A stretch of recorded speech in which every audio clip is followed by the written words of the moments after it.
Limitation of Rutherford. तो देखो limitation of Rutherford क्या था ये भी समझ लेते हैं। रदरफोर्ड से पहले प्लैंक साहब ने एक बात कही थी। क्या कही थी? कि एक्सेलरेटेड इलेक्ट्रॉन रेडिएट्स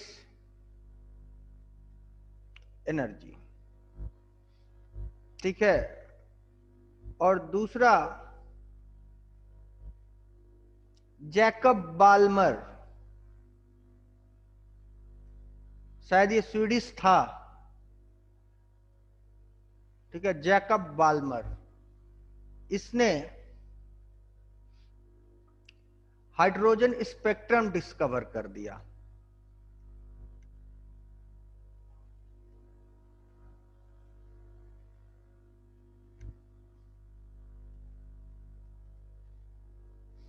ठीक है, तो जैकब बाल्मर ने हाइड्रोजन स्पेक्ट्रम डिस्कवर कर दिया और प्लैंक साहब ने पहले से ही कहा था क्या कि एक्सेलरेटेड इलेक्ट्रॉन रेडिएट एनर्जी। ये दोनों बातें रदरफोर्ड को कैंसिल कर दी। कैसे करी ये देखो, समझने की कोशिश करना, बहुत कठिन नहीं है। ये रहा तुम्हारा एक ऑर्बिट और इस ऑर्बिट में ये रहा तुम्हारा न्यूक्लियस।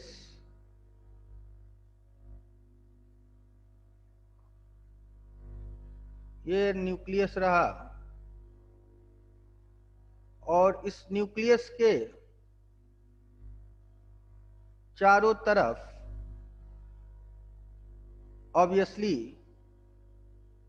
इलेक्ट्रॉन चक्कर लगा रहे हैं। तो ये एक्सेलरेटेड इलेक्ट्रॉन है कि नहीं है? ये रिवॉल्विंग इलेक्ट्रॉन जो है ये एक्सेलरेटेड इलेक्ट्रॉन माना जाएगा कि नहीं माना जाएगा? हाँ या ना में बोलो। हेलो। हाँ। तो जब ये एक्सेलरेटेड इलेक्ट्रॉन माना जाएगा तो ऑब्वियसली ये एनर्जी रेडिएट करेगा।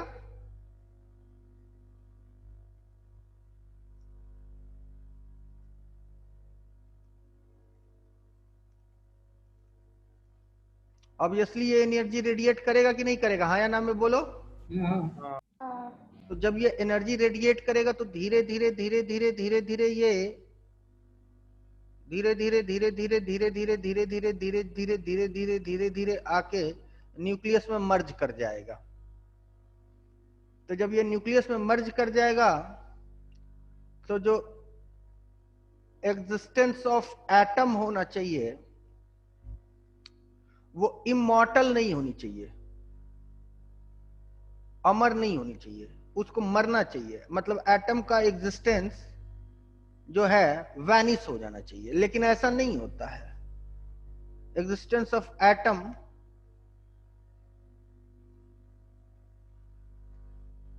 Should not be immortal. बात नहीं समझ आई? क्लियर है? समझ आ रही बात की नहीं? हाँ। यानी कि प्लैंक साहब ने कहा था कि accelerated electron radiate energy in the form of electromagnetic wave. तो if this electron radiates energy in a form of electromagnetic wave, then after a period of time this electron must fall to nucleus, and then after the existence of atom should get vanished, it should be collapsed, खत्म हो जाना चाहिए था। But ऐसा नहीं हुआ। आप समझ रहे कि नहीं मेरी बात? बट ऐसा नहीं हुआ। बात समझ आई कि नहीं? तो इसको बढ़िया अंग्रेजी में हम लिख देते हैं कि if accelerated electron radiates energy,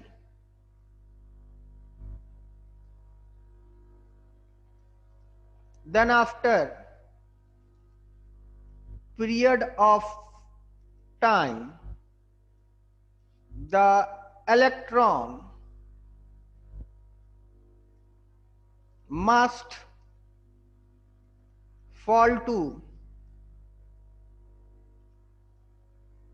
nucleus and the atom must collapse, but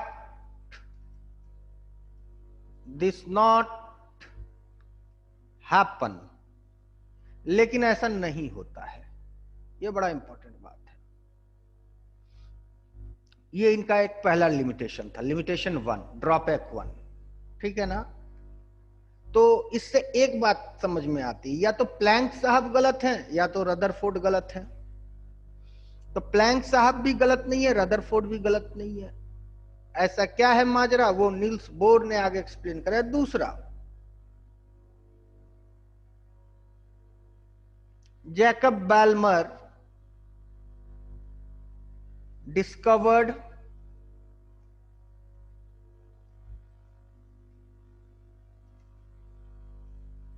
atomic spectrum for hydrogen. ठीक है, हाइड्रोजन। जैकब बाल्मर ने क्या करा, एटॉमिक स्पेक्ट्रम डिस्कवर किया। किसके कारण? हाइड्रोजन का। हाइड्रोजन का, ठीक है ना, हाइड्रोजन का जैकब बाल्मर ने डिस्कवर किया एटॉमिक स्पेक्ट्रम। किसका? हाइड्रोजन का। यहां तक बात समझ आई? तो इसमें क्या हुआ, and this spectrum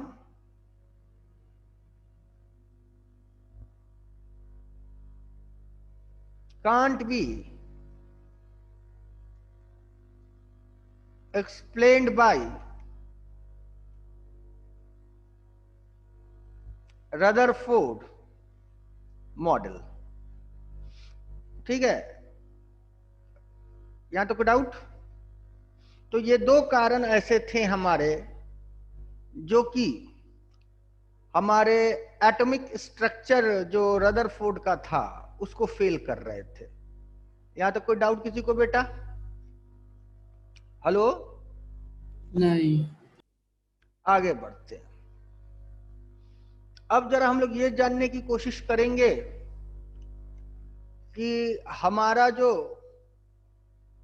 atomic structure है, अरे सॉरी, एटॉमिक स्पेक्ट्रम है, ये क्या होता है। तो एटॉमिक स्पेक्ट्रम जानने से पहले कुछ तुम लोग को बता दें, समझने की कोशिश करना कि ये कोई प्रिज्म है। प्रतीक, तुम फिर लेट हो गए छोरे। ये कोई ये कोई प्रिज्म है और ये कोई स्क्रीन है, और यहां से अगर कोई व्हाइट लाइट एंटर करता है, व्हाइट लाइट तो बन ही नहीं पाएगा। व्हाइट लाइट कैसे बनेगा यार, बड़ा मैटर है। व्हाइट लाइट हम कैसे बनाए? व्हाइट लाइट नहीं बनाते, हल्का येलो बना देते हैं। हल्का yellow is our white light, it must be clear to you. A light yellow is a white light. तो कुछ यूं व्हाइट लाइट हमारा एंटर करता है, तो it get dispersed into 7 colours, bands of 7 colours. ठीक है, तो सबसे ऊपर जो बैंड बनेगा वो ऑब्वियसली रेड का बनेगा। फिर वी आई, इसमें तो 2 ही कलर हैं यार, सॉरी। दूसरा कौन सा बनेगा? ऑरेंज का। ऑरेंज इसमें है ही नहीं, छोड़ दो, सीधे यहां आ जाओ। ये वायलेट हो गया, ये रेड हो गया। ठीक है, V I G Y, B रह गए सर। विवज्योर, है ना? क्यों भाई? हाँ। ए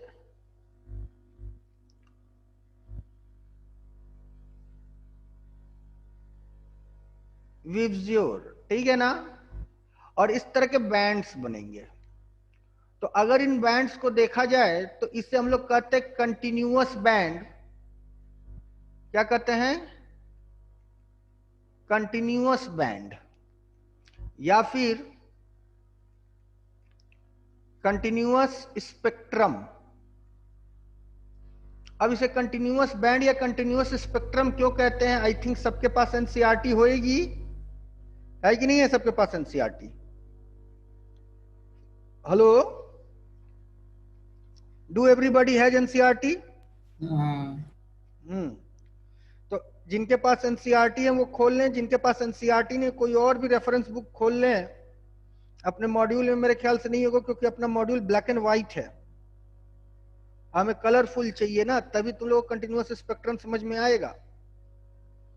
तो कंटिन्यूअस स्पेक्ट्रम हम तुम लोग को दिखाते हैं एनसीईआरटी में।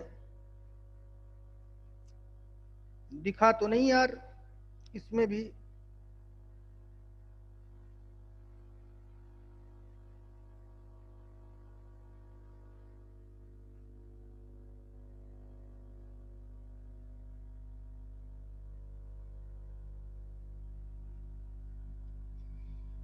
इसमें भी कंटिन्यूअस स्पेक्ट्रम नहीं है। खैर, तो इसे कंटिन्यूअस स्पेक्ट्रम क्यों कहते हैं? फोटो नहीं बनाई है तो हम देख लिए। कंटिन्यूअस स्पेक्ट्रम कहने के पीछे का सबसे बड़ा कारण क्या है कि वायलेट और इंडिगो, वायलेट जब इंडिगो बनता है और इंडिगो जब ब्लू बनता है, ब्लू जब ग्रीन बनता है, ग्रीन जब येलो बनता है, येलो जब ऑरेंज बनता है, ऑरेंज जब रेड बनता है, तो इनके बीच में कोई एक प्रोमिनेंट लकीर नहीं होती जिससे ये पता चले कि यहां से वायलेट खत्म हो गया और यहां से इंडिगो शुरू हो गया, या यहां से इंडिगो खत्म हो गया और वहां से जो है हमारा ब्लू शुरू हो गया। वो धीरे धीरे वायलेट फेड होता जाता है, इंडिगो डार्क होता जाता है, फिर धीरे धीरे इंडिगो फेड होता जाता है, ब्लू डार्क होता जाता है, फिर धीरे धीरे ब्लू फेड होता जाता है और ग्रीन डार्क हो जाता है, फिर धीरे धीरे ग्रीन फेड होता जाता है और येलो डार्क होता जाता है, फिर धीरे धीरे येलो फेड होता जाता है, ऑरेंज डार्क होता जाता है, फिर सिमिलरली धीरे धीरे ऑरेंज फेड होता जाता है, रेड डार्क होता जाता है, और फिर धीरे धीरे रेड फेड हो जाता है और ये खत्म हो जाता है। इसलिए इसको कहते हैं कंटिन्यूअस स्पेक्ट्रम। यहां तक बात समझ में आ गई? कोई डाउट? अब दूसरा इंपॉर्टेंट पॉइंट समझा जाए। अगर इस स्पेक्ट्रम के बीच में ये जो हमने source of light white light रखी थी, इस सोर्स ऑफ व्हाइट लाइट के बीच में अगर हमने late us assume hydrogen gas रख दिया, ठीक है, एक हाइड्रोजन गैस रख दिया कुछ यूं,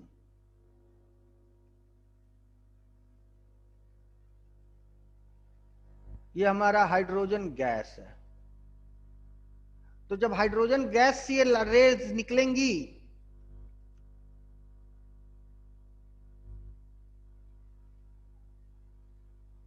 हाइड्रोजन गैस से जब ये रेज निकलेंगी तो हाइड्रोजन गैस से निकलने के बाद इनका जो अब स्पेक्ट्रम मिलेगा वो कुछ अलग मिलेगा। वो कैसा मिलेगा कि जो तुम्हारा कंटिन्यूअस स्पेक्ट्रम मिला था,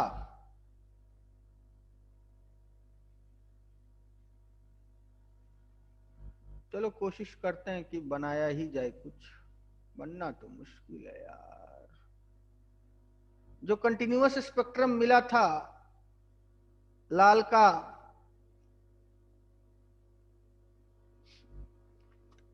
लाल के बाद वॉयलेट का,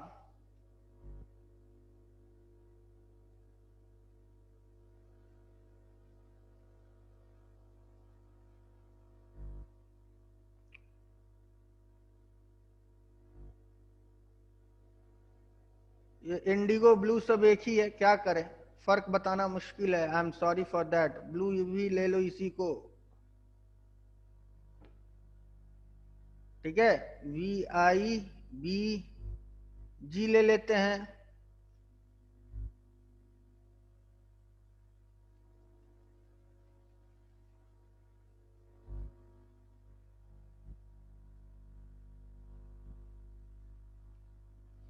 उसके बाद येलो ले लो,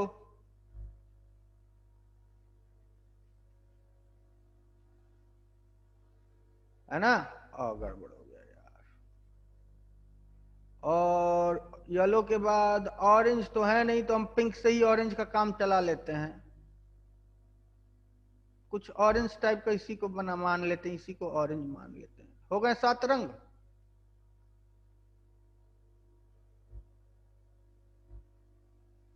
जैसे कि मान लो यही 7 रंग मिल गए, V I B G Y O R. तो अब हमें ऐसा स्पेक्ट्रम नहीं मिलेगा, याद रखना। हेलो, अब हमें ऐसा स्पेक्ट्रम नहीं मिलेगा, समझने की कोशिश करना। ऐसा स्पेक्ट्रम नहीं मिलेगा, तो कैसा स्पेक्ट्रम मिलेगा? तो कुछ एक डेफिनिट बीच बीच में हमें डार्क लाइंस मिलेंगी, बीच में हमें कुछ डार्क लाइंस मिलेंगी, कुछ ऐसी, कुछ ऐसी, कुछ ऐसी। बात समझ? तो ये डार्क लाइन में भी पॉसिबल कि ब्लू यहां पे हमें नहीं मिल रहा होगा, मे भी पॉसिबल कि ब्लू नहीं मिल रहा होगा, मे भी पॉसिबल कि यहाँ ऑरेंज नहीं मिल रहा होगा, मे भी पॉसिबल कि सॉरी यहाँ पे येलो नहीं या ग्रीन नहीं मिल रहा होगा, मे भी पॉसिबल कि यहाँ ग्रीन नहीं मिल रहा होगा, मे भी पॉसिबल कि यहाँ ऑरेंज नहीं मिल रहा होगा। कुछ ना कुछ इसमें से वेव्स खत्म हो जाती हैं, कुछ ना कुछ इसमें से कलर्स खत्म हो जाती हैं, ठीक है ना। इसको कहते हैं एब्जॉर्प्शन स्पेक्ट्रम।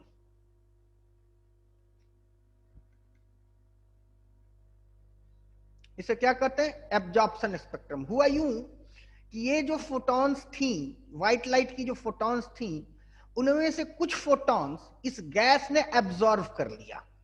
कौन गैस? हाइड्रोजन गैस ने। और ये जो हाइड्रोजन गैस ने एब्जॉर्व कर लिया, वो यहां पे नहीं दिखेंगी। बात नहीं सुनी? वो यहां पे नहीं दिखेंगी, और इस तरह से हमारा क्या बनता है? Absorption spectrum. बात समझ आ रही कि नहीं आ रही? हेलो हेलो, ठीक है। तो ये हाइड्रोजन गैसेस ने कुछ फोटॉन्स को एब्जॉर्व कर लिया। जिन फोटॉन्स को इन्होंने एब्जॉर्व करा, उस स्पेसिफिक वेवलेंथ के फोटॉन्स यहां पे हमको कोई बैंड नहीं दे पाएंगे। तो इस तरह से हमारे ये बैंड डिसकंटिन्यूअस हो जाएगा, और इसको कहते हैं, क्या हम लोग कहते हैं? इसको कहते हैं डिस्क्रिट, डिस्क्रिट बैंड या डिस्क्रिट स्पेक्ट्रम।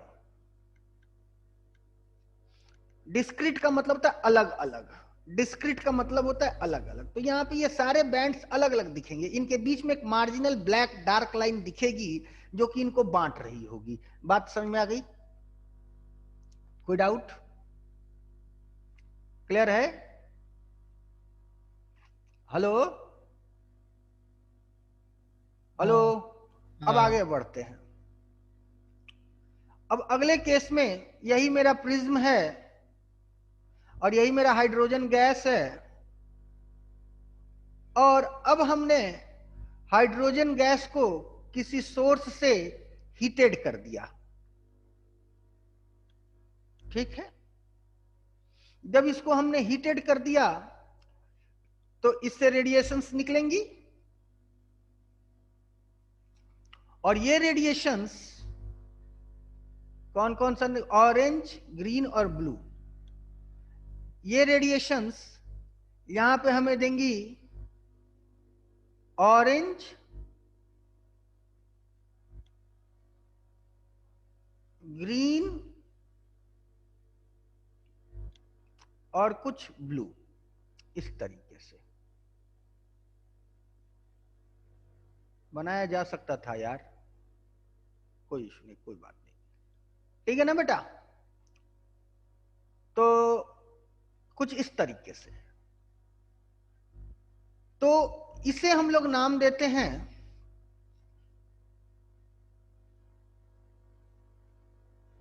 Emission spectrum. इसे क्या नाम देते हैं हम लोग? Emission spectrum. तो हाइड्रोजन, इसे एमिशन स्पेक्ट्रम नाम देते हैं। और इसे एमिशन स्पेक्ट्रम क्यों नाम देते हैं? क्योंकि यहां से ये हीटेड हाइड्रोजन ये वेवलेंथ एमिट कर रहा है। तो ये एमिट कौन सा करेगा? ऑब्वियसली यहां से जो उसने एब्जॉर्व करा होगा। आप समझ रहे हैं कि नहीं? जो हाइड्रोजन गैस ऑब्वियसली जो एब्जॉर्व करे होंगे वेवलेंथ्स, उन्हीं वेवलेंथ्स को गर्म करने पे हाइड्रोजन जो है एमिट करेगा। और यहां भी आप देखिए इनके बीच में प्रोमिनेंट सेपरेटिंग लाइन होगा, इसलिए ये भी मेरा होगा discrete spectrum.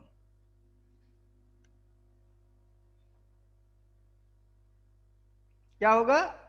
Discrete spectrum. Discrete का मतलब अलग अलग, कंटिन्यूअस स्पेक्ट्रम नहीं होगा, या डिस्क्रीट बैंड भी कहते हैं। और इसे कहते हैं एमिशन स्पेक्ट्रम। और इमिशन किसका होगा? जिनका एब्जॉर्प्शन हुआ था। बात समझ आई कि नहीं? यहां तो कोई डाउट?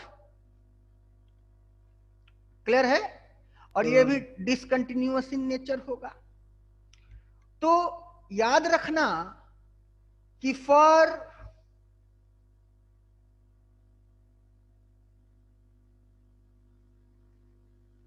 स्पेसिफिक एलिमेंट,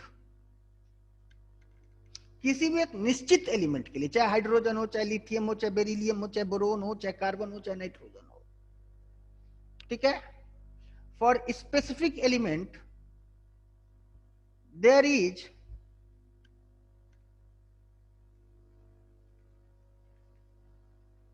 specific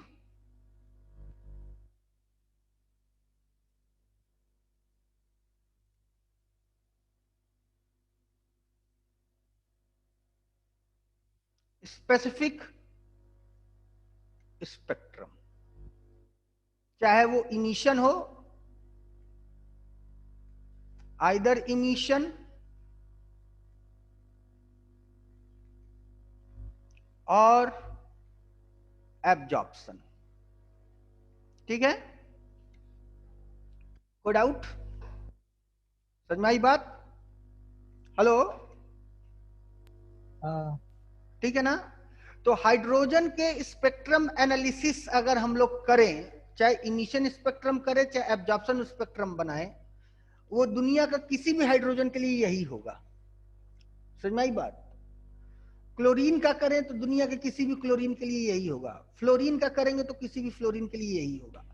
तो तुम लोगों ने अक्सर सुना होगा कि जुपिटर जो है, अब हमको नहीं पता, ये मेरा इंफॉर्मेशन में भी पॉसिबल रॉन्ग, लेकिन हम बोल रहे हैं सैटर्न जो है, लेट अस अज्यूम सैटर्न जो है या सन जो है, ये हाइड्रोजन का बना हुआ है। कैसे पता चला?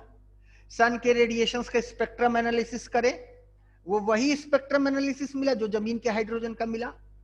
माना कि जुपिटर जो है ऑक्सीजन का बना हुआ है, लेट अस अज्यूम, ये इंफॉर्मेशन सही नहीं है, हम बार से फिर से बोल रहे हैं, जुपिटर बना होगा किसी चीज का, लेकिन लेट अस अज्यूम ऑक्सीजन का बना हुआ है। तो साइंटिस्टों ने कैसे बनाया कि ऑक्सीजन का बना हुआ है? तो जुपिटर से आने वाली रेडिएशंस का उन्होंने स्पेक्ट्रम बनाया, चाहे इमिशन है चाहे एब्जॉर्प्शन। तो स्पेक्ट्रम बनाया तो उन्होंने एक स्पेक्ट्रम पैटर्न देखा, और यही एक स्पेक्ट्रम पैटर्न हमारे धरती के ऑक्सीजन का मिला। तो इससे कंफर्म हो गया कि Jupiter is made up of oxygen. Late us assume Jupiter oxygen से नहीं बना, हम फिर से बोल दे रहे हैं, किसका बना हमको नहीं पता। सैटर्न मान लेते क्लोरीन का बना है, लेट अस अज्यूम, फिर से बोल दे सैटर्न क्लोरीन का बना है कि नहीं बना, हमें नहीं पता, कि एग्जांपल दे रहे हैं। तो साइंटिस्ट तो वहां क्लोरीन का जाकर सैंपल उठाए नहीं है सैटर्न पे।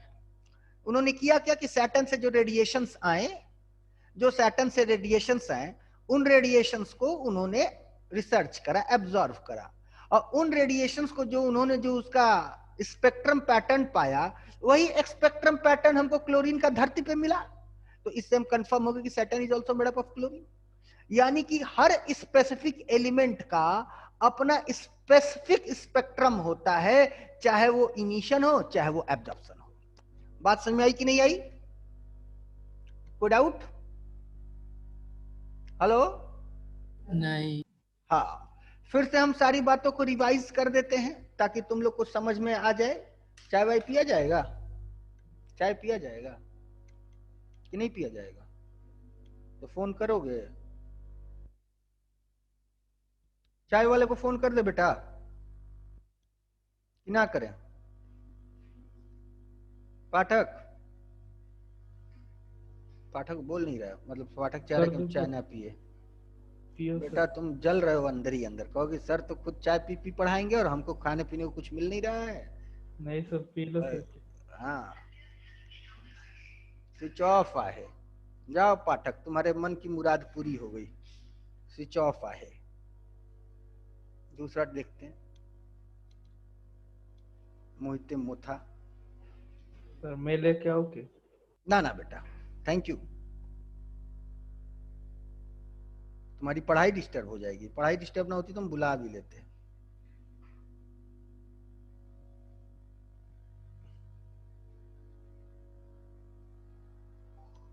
बोल दो, ठीक है। तो जो जो पढ़े उनको रिवीजन कर लेते हैं फिर से एक दफा। बालिकाओं समझ लो, तो रदरफोर्ड जो है वो दो कारणों से फेल हुआ। क्यों फेल हुआ? पहला कारण तो ये रहा कि एक्सेलरेटेड इलेक्ट्रॉन एनर्जी रेडिएट करती है, तो वो जब वो एनर्जी रेडिएट करते तो कुछ निश्चित समय के बाद ये इलेक्ट्रॉन जो है एनर्जी रेडिएट करते करते करते करते जाके कहाँ फॉल हो जानी चाहिए? न्यूक्लियस में। और न्यूक्लियस में जब ये फॉल हो जाती तो हमारा एग्जिस्टेंस ऑफ एटम खत्म हो जाता, लेकिन ऐसा होता नहीं है, ठीक है। उसके बाद जैकब बाल्मर नाम के एक साइंटिस्ट जो थे, स्वीडिश साइंटिस्ट थे, आई थिंक सो, स्वीडिश होंगे या डच होंगे, देखना पड़ेगा, एनसीईआरटी में देख लेना। जैकब बाल्मर जो थे उन्होंने डिस्कवर करा एटॉमिक स्पेक्ट्रम, किसके लिए? हाइड्रोजन के लिए। और इन्होंने रदरफोर्ड का जो हमारा स्ट्रक्चर था या मॉडल था, वो इस स्पेक्ट्रम को समझा नहीं पाया कि उसके होने का कारण क्या है, ठीक है। अब स्पेक्ट्रम होता क्या है ये भी बता दे तुम लोगों को। जब किसी व्हाइट लाइट को हम किसी प्रिज्म से पास कराते हैं तो हमको एक कंटिन्यूअस बैंड ऑफ विब्जियोर मिलता है, ठीक है। एक कंटिन्यूअस बैंड ऑफ विब्जियोर मिलता है, और इसमें वायलेट कब इंडिगो बन जाता है, इंडिगो कब ब्लू बन जाता है, ब्लू कब ग्रीन बन जाता है, ग्रीन कब ऑरेंज रेड येलो बन जाता है, ये पता नहीं चलता, क्योंकि एक धीरे धीरे फेड होता है, दूसरा धीरे धीरे डार्क होता रहता है, इसलिए इसको कहते हैं कंटिन्यूअस स्पेक्ट्रम, ठीक है। इसमें डिसकंटिन्यूटी नहीं मिलती। लेकिन अगर इसी के बीच में हम कोई एलिमेंट रख दे, लेट अस अज्यूम गैस रख दिया, हाइड्रोजन का, हीलियम का, क्लोरीन का, कोई भी अंड बंड कुछ भी ले ले, तो जब उसको हम रखते हैं और जब इससे पास कराते हैं व्हाइट लाइट को, फिर व्हाइट लाइट जब प्रिज्म से गुजरता है तो यहाँ कुछ ऐसे रेडिएशंस होते हैं जो कि नहीं दिखते हैं।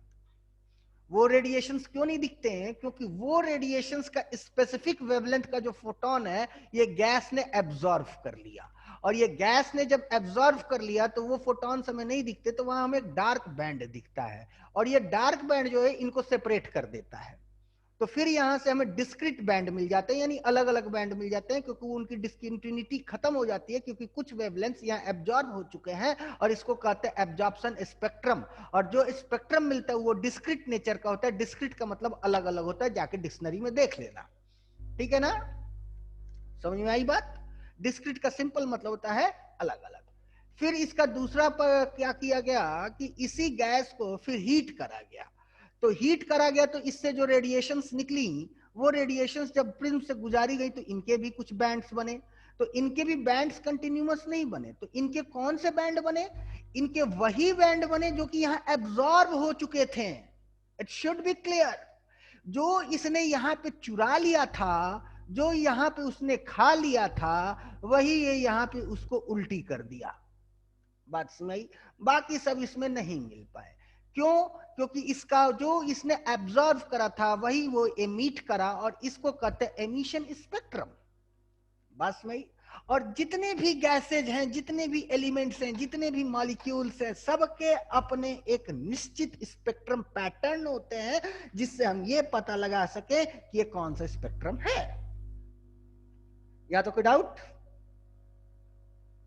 समझ में आई बात? हेलो, बोल दिया बेटा? सर अगर सर्कल पे विबग्योर रखे और वो थोड़े स्पीड से घुमाए तो फिर वो वाइट क्यों हो जाता है? पाठक तुम्हारी आवाज कट गई, फिर से बोल दो। हाँ सर, अगर एक सर्कल पे हमने विबग्योर ऐसे अलग अलग इसमें ड्रॉ किया, सर्कल, और सर्कल होता है ना, एक सर्कल कार्डबोर्ड का सर्कल होगा, अच्छा अच्छा तो अच्छा अच्छा, उस पे, हाँ, उस पे अगर हमने विबग्योर सब 7 कलर अलग अलग ऐसे पेंट कर दिए, हम्म। और फिर स्पीड से घुमाया उसको, तो फिर वो व्हाइट क्यों दिखने लगते हैं वो सर्कल? चलो अब तुमको ये हम बता देते हैं, लेकिन ये हम वेव्स में पढ़ाते तो और ज्यादा बेहतर होता है, लेकिन अभी तुम्हारा एक सवाल है, फिर छोटा सा एग्जांपल देते हैं। 3 ही बेसिक कलर है, तुमको पता है? बेसिक कलर्स 3 है, कौन कौन से? RBG, पता है कि नहीं? रेड, ब्लू और ग्रीन। हाँ दुनिया में यही 3 कलर, तीसरा चौथा कोई कलर ही नहीं है, ये पता है? तो आज से जान लो हाँ, ये बात। पता है। रेड, ब्लू और ग्रीन, सिर्फ यही 3 कलर है, इसके अलावा कोई कलर नहीं है। अब ये जो पेंटिंग से, पेंटिंग वाले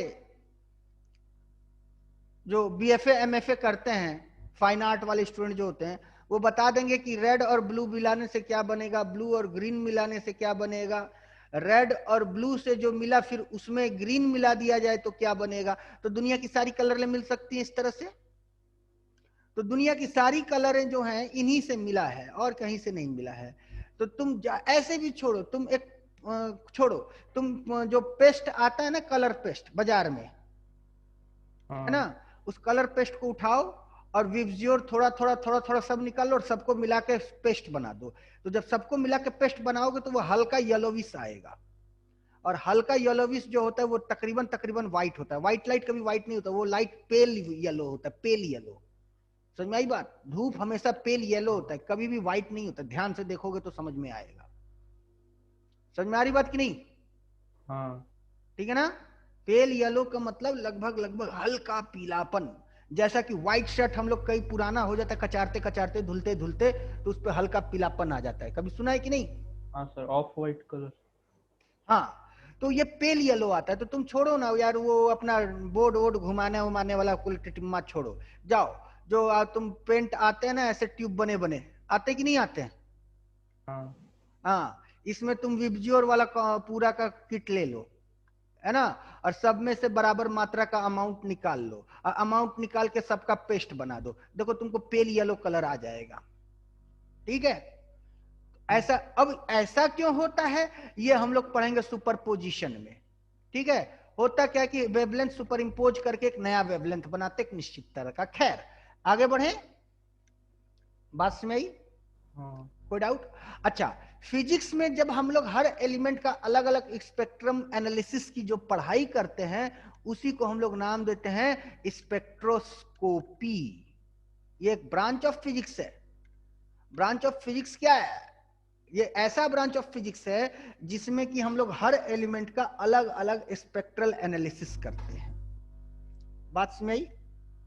यहां तक किसी को कोई डाउट? आगे बढ़ा जाए। हेलो, हाँ, अब हम लोग बात करेंगे जैकब बाल्मर के बारे में।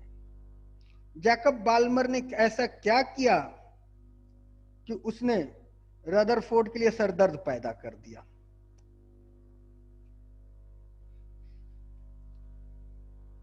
चलो आगे बढ़ते हैं। तो जैकब बाल्मर के बारे में हम लोग पढ़ लेते हैं। तो जो हमारे साहब जैकब बाल्मर थे,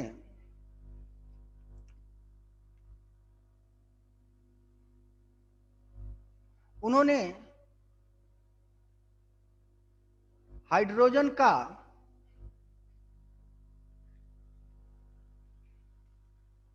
इमिशन स्पेक्ट्रम बनाया। ठीक है? यानी एक हाइड्रोजन लिया, हाइड्रोजन को गर्म किया, हाइड्रोजन गर्म करने के बाद जो रेडिएशंस निकले उन रेडिएशंस को उन्होंने एक प्रिज्म से गुजारा, और प्रिज्म से गुजारने के बाद उन्होंने उनका एनालिसिस किया। ठीक है? तो उन्होंने जब उनका एनालिसिस किया तो उनको कुछ बैंड्स ऑफ लाइट दिखे। ठीक है? कुछ उनको बैंड्स ऑफ लाइट लिखे जो कि आप लोग एनसीईआरटी के पेज नंबर 421 में देख सकते हैं। समझ में आई बात? पेज नंबर 421 में देख सकते हैं, उनको कुछ बैंड्स ऑफ लाइट दिखे। कैसे बैंड्स ऑफ लाइट दिखे? कुछ यूं, कुछ कलरफुल बैंड्स दिखे। ठीक है, तो जब उनको कुछ कलरफुल बैंड्स दिखे तो उन्होंने इन कलरफुल बैंड्स को नाम दे दिया। क्या नाम दे दिया? एक को इन्होंने नाम दिया एच अल्फा, फिर अगले को इन्होंने नाम दे दिया एच बीटा, अगले को इन्होंने नाम दे दिया एच गामा, अगले को इन्होंने नाम दे दिया एच डेल्टा, अगले को नाम दे दिया इन्होंने एच इनफाइनाइट। तो alpha beta gamma delta H represent for hydrogen. Emission spectrum उन्होंने देखा तो अलग अलग कलरफुल बैंड्स दिखे। बात समझ कि नहीं? तो ये अलग अलग कलरफुल बैंड्स जो इनको दिखे, जिसमें तुमको एक रेड दिखा, फिर कुछ बीच में गायब रहा, फिर उनको ब्लू दिखा, फिर बीच में कुछ गायब रहा, फिर उनको येलो दिखा, फिर कुछ बीच में गायब रहा, फिर उनको कुछ ग्रीन दिखा, फिर कुछ ऐसे ही कुछ दिखा उनको स्पेक्ट्रम। ठीक है ना?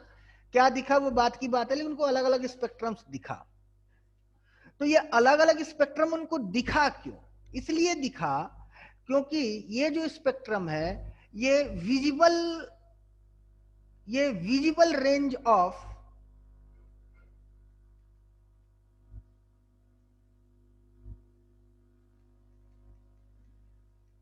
इलेक्ट्रोमैग्नेटिक वेव है, जो कि विब्ज्योर है।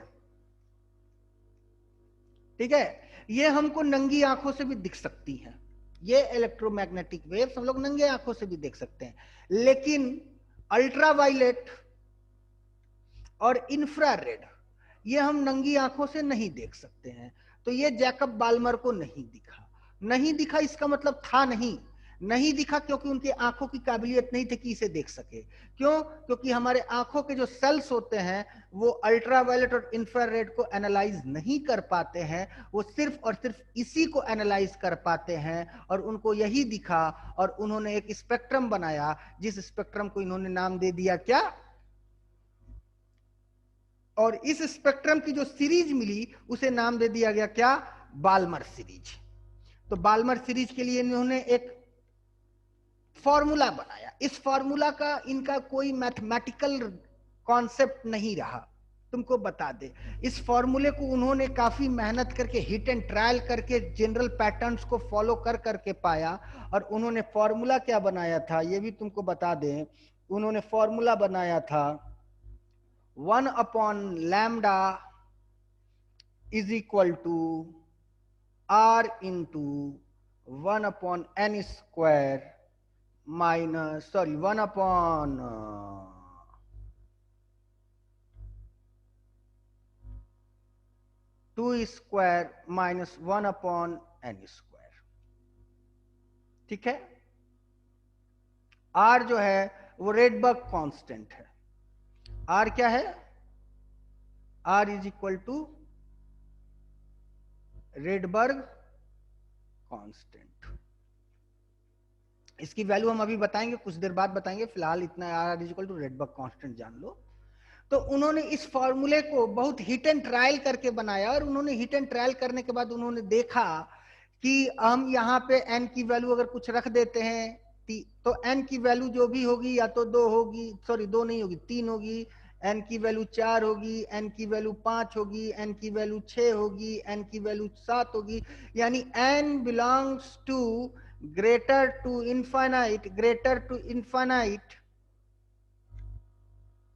अरे sorry, greater than 2 and less than infinite। ये होगी हमारा n। बात समझ आई कि नहीं? क्लियर है? n की वैल्यू, और n हमेशा क्या होगा? इंटेजर होगा। ठीक है, तो जैकब बाल्मर ने ये एक फॉर्मूला डिराइव करा और इसमें n की वैल्यू अगर उन्होंने रख दिया 3 तो मिल गया उनको लाल का वेवलेंथ, n की वैल्यू उन्होंने 4 रख दिया तो मिल गया उनको हरे का वेवलेंथ, n की वैल्यू उन्होंने 5 रख दिया तो मिल गया नीले का वेवलेंथ। हम एक एग्जांपल देके समझा रहे हैं, बात समझ कि नहीं?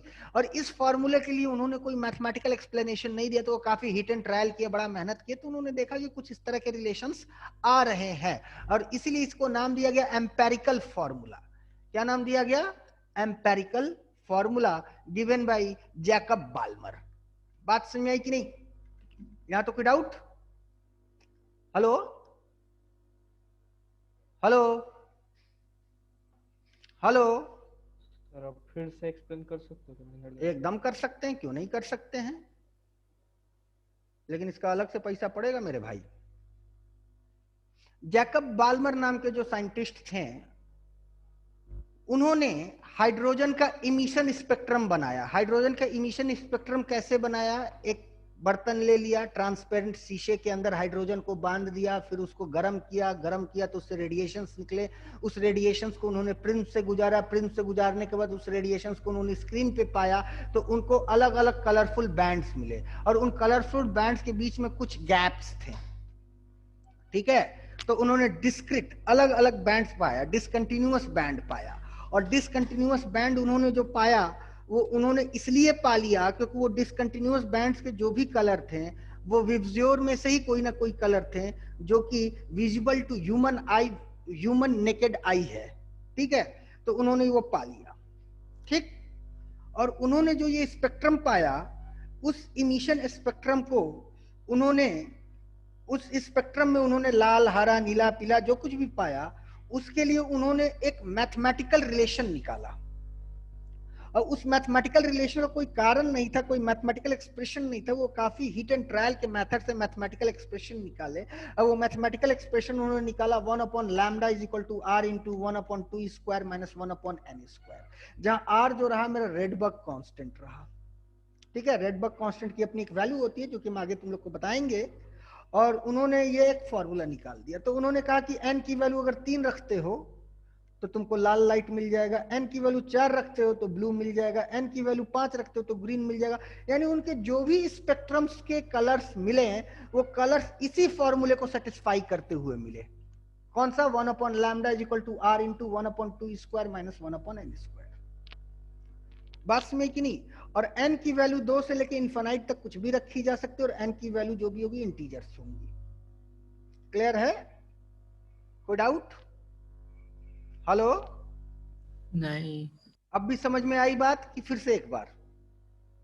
आ गई। ठीक है, आगे बढ़े। नहीं सर आ गई। हाँ, अब इनको उनके पास एक्सप्लेन करने के, जैकब बाल्मर ने तो पहले ही कह दिया कि भाई हमने ये फॉर्मूला हिट एंड ट्रायल से निकाला है, हमको एक्सप्लेन करने का इस फॉर्मूले के होने का कोई कारण वारण नहीं पता है, I am sorry for that भाई, ठीक है। और ये एक स्पेक्ट्रम जो बना, इसको बैलेंस, इसको एक्सप्लेन करने की औकात रदरफोर्ड के मॉडल में नहीं थी। बात समझ कि नहीं? खैर, फिर जब आगे विज्ञान की स्थिति बढ़ गई, विज्ञान की टेक्नोलॉजी बढ़ गई, तो हम उन रेडिएशंस को भी एनालाइज कर सकते थे जो कि नंगी आंखों से नहीं देखी जा सके। तो इधर हमको दिखा कि उसी हाइड्रोजन स्पेक्ट्रम में हमको अल्ट्रा इंफ्रारेड भी दिख रहा है, और इधर हमको क्या दिख रहा है? अल्ट्रा वायलेट दिख रहा है। और इनका भी एक एम्पेरिकल फॉर्मूला बनाया गया, जो भी बनाया गया, लेकिन जो भी हुआ उसके बारे में कुछ स्पष्ट जानकारी किसी के पास थी नहीं। ये सारी बातें हवा हवाई ही थी, क्योंकि इनका कोई मैथमेटिकल डिस्क्रिप्शन नहीं था। यहां तक बात समझ में आ गई? हेलो, हाँ, अब आगे बढ़ते हैं। अब हमारे पास आते हैं बोर्स साहब, ठीक है। तो बोर्स साहब ने किया क्या क्या? अब देखो, बोर्स साहब को कुछ नया सोचना है, तो नया सोचने के लिए उनके पास 2-3 बातें हैं। बात नंबर 1 तो यह है कि फोटॉन्स होते हैं, ये पार्टिकल होते हैं किसके? रेडिएशंस के। रेडिएशन के पार्टिकल्स कौन होते हैं? फोटॉन होते हैं, जिनकी एनर्जी जो होती है वो h न्यू होती है। यही पैकेट ऑफ एनर्जी का कॉन्सेप्ट है, बताया था। ये बात आ चुकी है। दूसरी बात ये आ चुकी है कि electron, accelerated electron energy radiate करते हैं,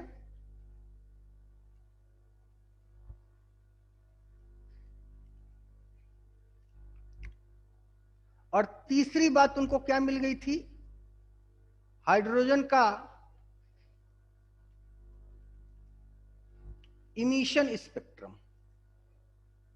ये 3 बातें इनको मिल चुकी हैं, और इन्हीं 3 बातों को मिला के इनको कुछ बोलना है, और कुछ ऐसा बोलना है जो कि सारी बातों को सेटिस्फाई करे।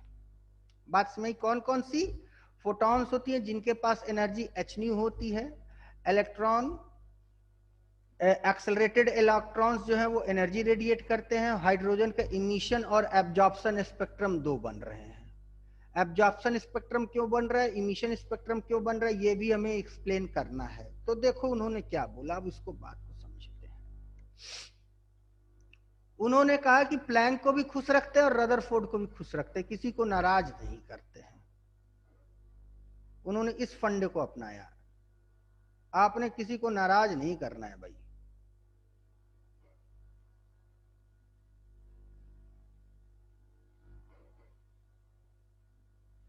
आया रे चाय वाला कि नहीं आएगा चाय वाला? क्यों, क्या बोला? क्या बोला, क्या वो?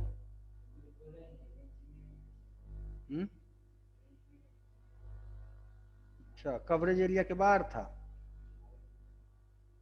एक बार और ट्राई कर, रिंग तो जा रहा था यार।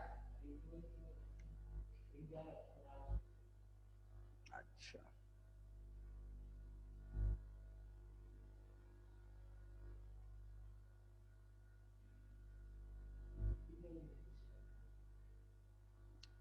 तुम्हारा कुछ नहीं छूटा है क्योंकि हमने रिवीजन मार के सब बता दिया। रदरफोर्ड के आगे ही सब पढ़ा है, ठीक है ना? अब देखो उन्होंने कहा क्या, समझने की कोशिश करना कि यहां पे सेंट्रली लोकेटेड न्यूक्लियस होता है, न्यूक्लियस के चारों तरफ इलेक्ट्रॉन घूमते हैं उसी इलिप्टिकल पाथ पे, इलिप्टिकल करें सर्कुलर पाथ पे, और ये इलेक्ट्रॉन एनर्जी रेडिएट नहीं करते हैं। तो भाई प्लैंक्स की बात तो यहां गड़बड़ हो गई ना, तो प्लैंक्स तो कहा था एक्सेलरेटेड इलेक्ट्रॉन एनर्जी रेडिएट करते, तो उन्होंने कहा था यस, बात समझना, yes accelerated electron radiates energy, yes this is true, but electron must be free, यानी फ्री इलेक्ट्रॉन एक्सेलरेट होंगे तो ही एनर्जी रेडिएट करेंगे, अगर वो एटम में घूमेंगे तो एनर्जी रेडिएट नहीं करेंगे। बात नहीं समझ आई? but electron must be free. If it revolves in the orbit of atom, then it don't radiates energy. ये तो उनकी पहली बात हो गई, जो कि रदरफोर्ड को भी खुश कर दिया और प्लैंक साहब को भी खुश कर दिया कि न तेरा न तेरा, दोनों की बात सही। कौन सी बात? कि एक्सेलरेटेड इलेक्ट्रॉन एनर्जी रेडिएट करते हैं, लेकिन वो इलेक्ट्रॉन क्या होने चाहिए? फ्री होने चाहिए। अगर वो इलेक्ट्रॉन अपने एटम के ऑर्बिट में रिवॉल्व कर रहे हैं तो वो एनर्जी रेडिएट नहीं करेंगे। बात समझ आ गई कि नहीं आई? हेलो हेलो हेलो, बोलो भाई। हाँ ये किसने कहा? बोर साहब ने। अच्छा, दूसरी बात उन्होंने क्या कही ये भी देख लो कि every orbit has its definite energy level. Her orbit की अपनी डेफिनिट एनर्जी लेवल होती है। कितनी होती है? तो energy in nth orbit is equal to -13.6 upon n square electronvolt. ये कैसे डिराइव हुआ ये भी आगे बताएंगे, ठीक है? कोई डाउट? हर ऑर्बिट की अपनी डेफिनिट एनर्जी लेवल होती है। कितनी होती है? 13.6 अपॉन n स्क्वायर इलेक्ट्रोवोल्ट, जहां n जो होता है वो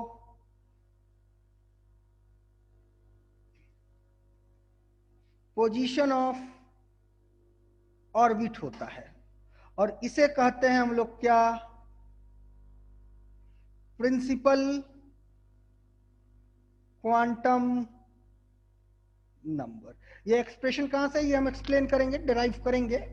फिलहाल इनकी थ्योरीज पे काम कर लेते हैं, फिर मैथ्स पे चलेंगे हम लोग एक ही बार, एक ही साथ। क्लियर है? या तो कोई डाउट? हेलो? नहीं। अब गाड़ी आके कहां फंसती है, एब्जॉर्प्शन और एमिशन स्पेक्ट्रम पे। ठीक है? किस पे फंसती है, एब्जॉर्प्शन और एमिशन स्पेक्ट्रम पे। तो एब्जॉर्प्शन स्पेक्ट्रम क्यों बनता है, एमिशन स्पेक्ट्रम क्यों बनता है, ये भी समझ लेते हैं। क्लियर है? तो जब हमने ध्यान से समझने की कोशिश करना कि एब्जॉर्प्शन स्पेक्ट्रम बनने का कारण क्या था और एमिशन स्पेक्ट्रम बनने का कारण क्या था, ये भी हम तुम लोग को समझाते हैं, समझने की कोशिश करना कि अगर हमने एक हाइड्रोजन गैस को गर्म किया, ठीक है, चलो ये हाइड्रोजन गैस है, इस हाइड्रोजन गैस से हमने एक वेवलेंथ व्हाइट लाइट गुजारा, बात समझ? तो जब हाइड्रोजन गैस से हमने व्हाइट लाइट गुजारा, तो ये व्हाइट लाइट आके इस इलेक्ट्रॉन को चोट मारेगा, बात समझ? और ये व्हाइट लाइट सिर्फ एक ही कलर के नहीं है, इसमें कुल कई तरह के रेडिएशन है, इसमें कई तरह के रेडिएशन है। एक white light is a bunch of radiation, है ना? तो बंच ऑफ रेडिएशन में इसमें ग्रीन होगा, ब्लू होगा, वायलेट होगा, इंडिगो होगा, येलो होगा, इंफ्रारेड होगा, अल्ट्रा वायलेट होगा, फलाना होगा, ठिकाना होगा, कई अलग अलग रेडिएशंस के जाके इसको स्ट्राइक मारेंगे। ठीक? और इसकी जितनी एनर्जी लेवल होगी, यानी n इज इक्वल टू 1 रखने के बाद इसकी जितनी एनर्जी लेवल होएगी, उतनी एनर्जी लेवल वाला जो फोटोन होगा वो यहां एब्जॉर्ब हो जाएगा। ठीक है? और वो फोटोन जो है इस इलेक्ट्रॉन को स्ट्राइक करा के ऊपर वाले एनर्जी लेवल में पहुंचा देगा, बात समझ? या फिर यहां से मान लो ये कई इसी तरह कई आए, कई आए, कई आए, कई कई आए, कई आ रहे हैं बहुत सारे, तो इसकी जितनी एनर्जी लेवल होएगी उतनी एनर्जी लेवल वाले रेडिएशन को ये एब्जॉर्व कर लेगा, और उतनी एनर्जी वाले रेडिएशन को एब्जॉर्व करने के बाद इसको ये कुदा के कहीं यहां भगा देगा, यानी हायर एनर्जी लेवल में भगा देगा, बस नहीं? तो जैसे ही हायर एनर्जी लेवल में भगाएगा, तो हायर एनर्जी लेवल में इसको भगाने के दौरान, आप समझ मेरी बात, हायर एनर्जी लेवल में इसको भगाने के दौरान जो वेवलेंथ एब्जॉर्ब हुआ वो तुमको इधर स्पेक्ट्रम पे नहीं मिलेगा। अब बात समझ में आ रही कि नहीं? क्लियर है? कोई डाउट? हेलो? हाँ।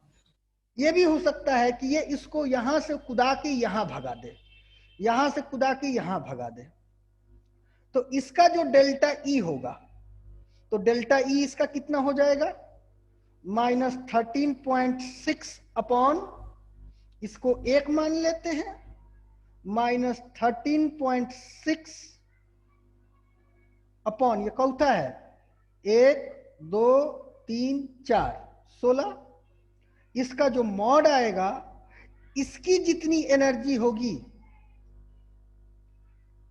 ये अगर लाल आता है, लेट अस अज्यूम ये रेड आता है, ये रेड का वेवलेंथ आता है, इसको सॉल्व करने के बाद ये लैम्डा की वैल्यू रेड की आ जाती है, तो रेड वाला यहां एब्जॉर्ब हो चुका है, यहां रेड नहीं मिलेगा। बात नहीं समझ में आई? क्लियर है?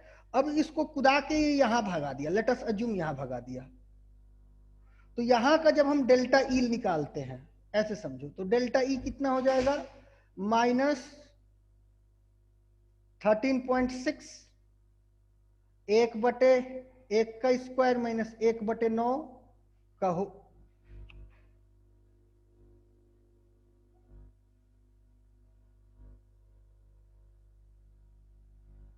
का whole mod, is equal to HC upon lambda. और ये लैम्डा अगर लेटस अज्यूम ग्रीन आ गया, लेटस अज्यूम ये ग्रीन के बराबर आ गया, बात समझ गई नहीं? तो हमको जो स्पेक्ट्रम मिलेगा उसमें ग्रीन गायब होगा। क्यों? क्योंकि वो एब्जॉर्ब होके उस इलेक्ट्रॉन को ग्राउंड स्टेट, इसको कहते हैं ग्राउंड स्टेट, क्या कहते हैं? Ground state. ग्राउंड स्टेट से एक्साइट करके ऊपर भेज दिया, तो ये हो गया एब्जॉर्प्शन स्पेक्ट्रम का कारण। समझ में आई बात? कोई डाउट? क्लियर है? कोई डाउट? हेलो, फिर से बताना। चलो कोई बात नहीं, फिर से बताते हैं। छोड़ो इस कॉन्सेप्ट को, फिलहाल इधर आते हैं, थोड़ा सा एक बात समझते हैं। मान लो ये जमीन है, ये मान लो हमारी जमीन है, ठीक है ना, अर्थ है। और ये अर्थ का ऊंचाई पे एक हाइट 1 पे एक पत्थर है, एक छत है, और ये दूसरा छत है जो कि हाइट H2 पे है। तो यहां की पोटेंशियल एनर्जी कितनी होगी? mgH2, और यहां की पोटेंशियल एनर्जी कितनी होगी? mgH1। तो कोई पत्थर अगर यहां से यहां गिरेगा तो वो कितनी एनर्जी लॉस करेगा या गेन करेगा? mg delta H। कोई डाउट? mg डेल्टा H, अगर कोई पत्थर यहां से यहां जाता है तो उसने कितना एनर्जी लिया? mg delta H। अब तुमने मान लो यहां से तुमने 18-19 ताकत लगाए, अलग अलग ताकत, कई तरह के अलग अलग ताकत लगाए। एक बना mg5, एक बना mg6, एक बना mg7, एक बना mg8। तो जब इस तरफ आओगे तो कोई एक गायब होगा। वो कौन गायब होगा? वो गायब होगा जिसकी एनर्जी लेवल इतनी होगी। वो क्यों गायब होगा? क्योंकि वो एनर्जी यहां पे खपत हो गई उसको ऊपर ले जाने में। बात समझ में आ रही कि नहीं? बाकी सब यहां मिलेंगे। क्लियर है कि नहीं आई? फिर से बताएं? चलो फिर से बताते, थोड़ा सा रंगीन करके। ब्लैक एंड व्हाइट में नहीं समझ में आया तो रंगीन करके बनाते हैं। चलो ठीक है, समझ गया। और भी कई बच्चे हैं ना, सबको समझा दे एक बार, फिर इसको रेडिएशंस में समझाएंगे। फिलहाल इसको मैकेनिक्स में समझ लेते हैं। तो मैकेनिक्स में समझते हैं तो मान लो ये दो अलग अलग हाइट्स हैं from the surface of the earth, ठीक? ये और इसकी हाइट है, लेट अस अज्यूम 2 मीटर, और इसकी हाइट है, लेट अस अज्यूम 5 मीटर, ठीक? और यहां पे एक पत्थर रखा हुआ है, ये हमारा एक पत्थर हो गया। इस पत्थर को हमने कई तरह की एनर्जीज दी, ठीक है? इस पत्थर को हमने कई तरह की एनर्जीज दी। एक ये एनर्जी दिया काले रंग से,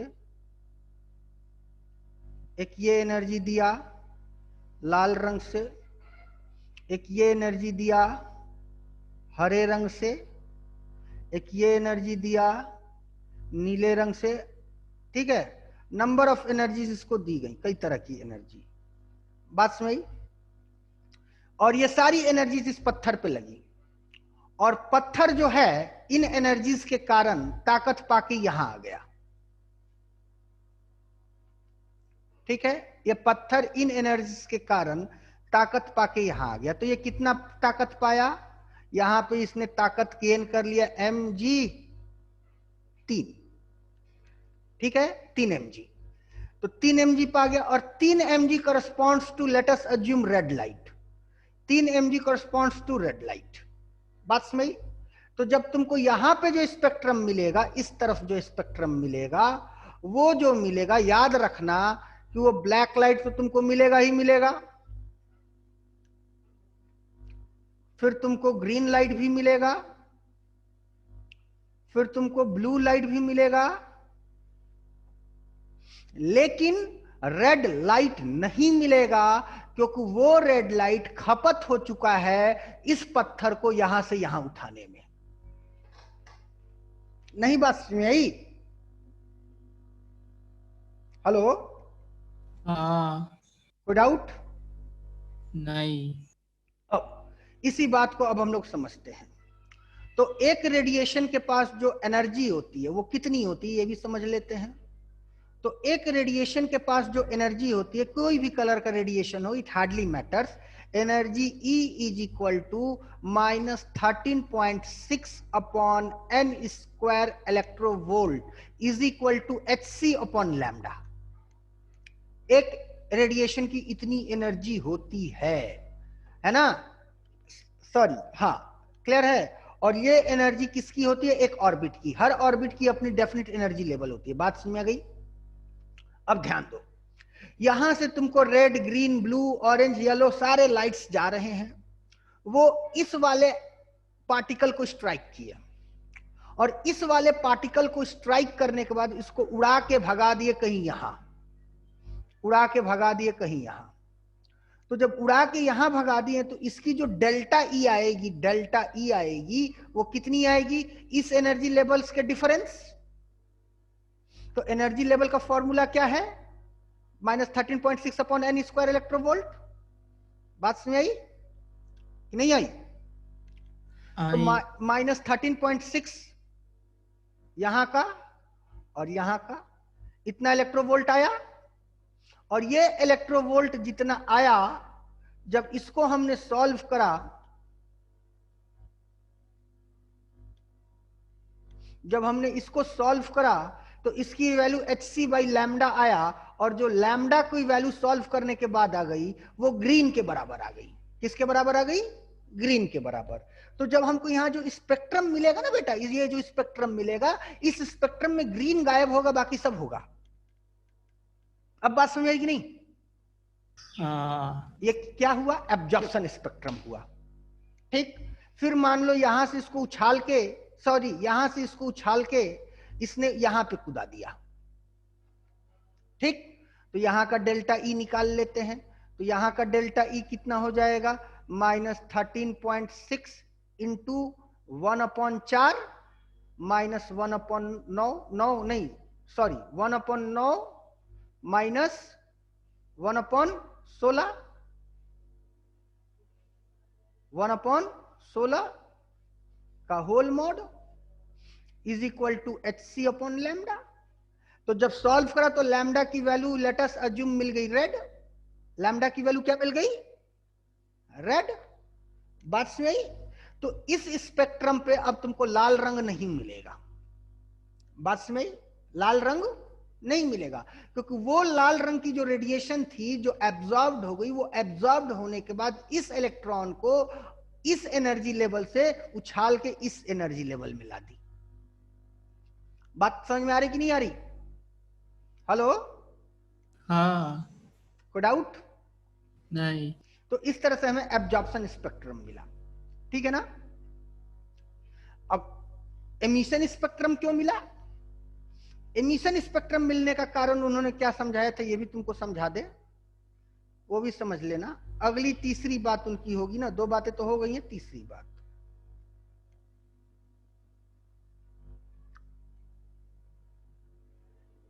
every electron had its definite energy level. Every electron has its definite energy level या definite energy level या orbit. ठीक है? Each electron has its definite energy level या फिर orbit. When it absorbs energy, then it jumps to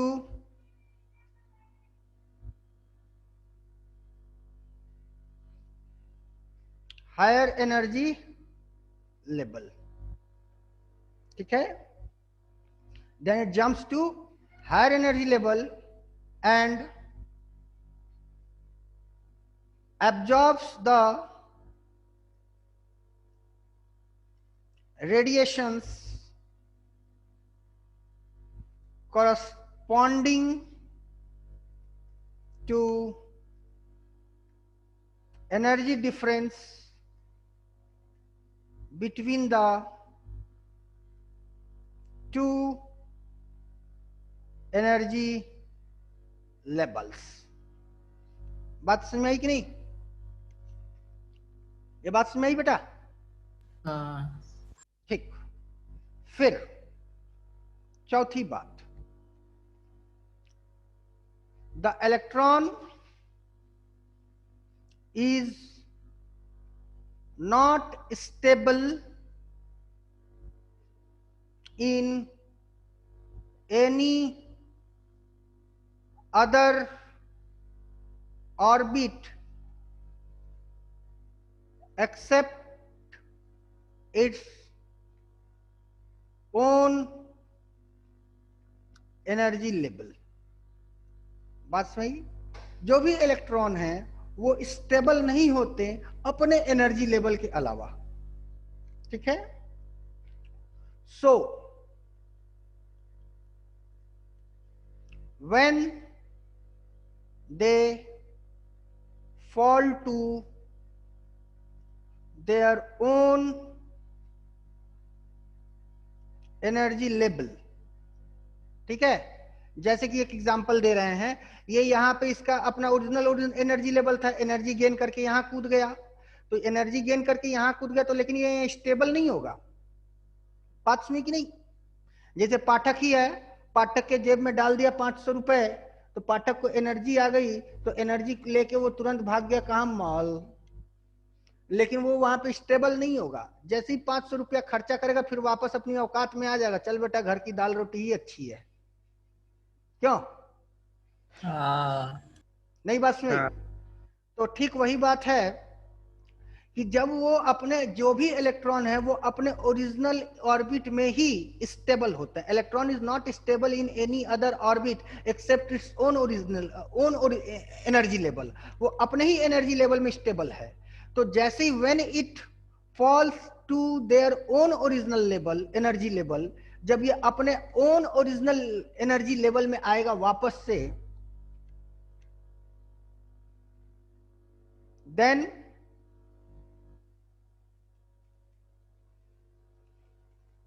it emits photon. Then it emits photon corresponding to the energy difference between the orbits. बात नहीं सुनाई? Hello? हाँ और ये हमें क्या देता है? एंड गिव्स क्या?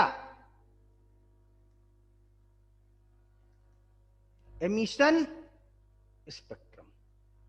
एमिशन स्पेक्ट्रम का कारण समझ में आया और एब्जॉर्प्शन स्पेक्ट्रम का कारण समझ में आया? हेलो? हाँ समझ में आई बात? क्यों भाई? हाँ नोट कर लो, नोट कर लो. आए? हाँ हाँ. यार चाय वाले यार नहीं आए यार, तो गलत बात है यार. This is not fair.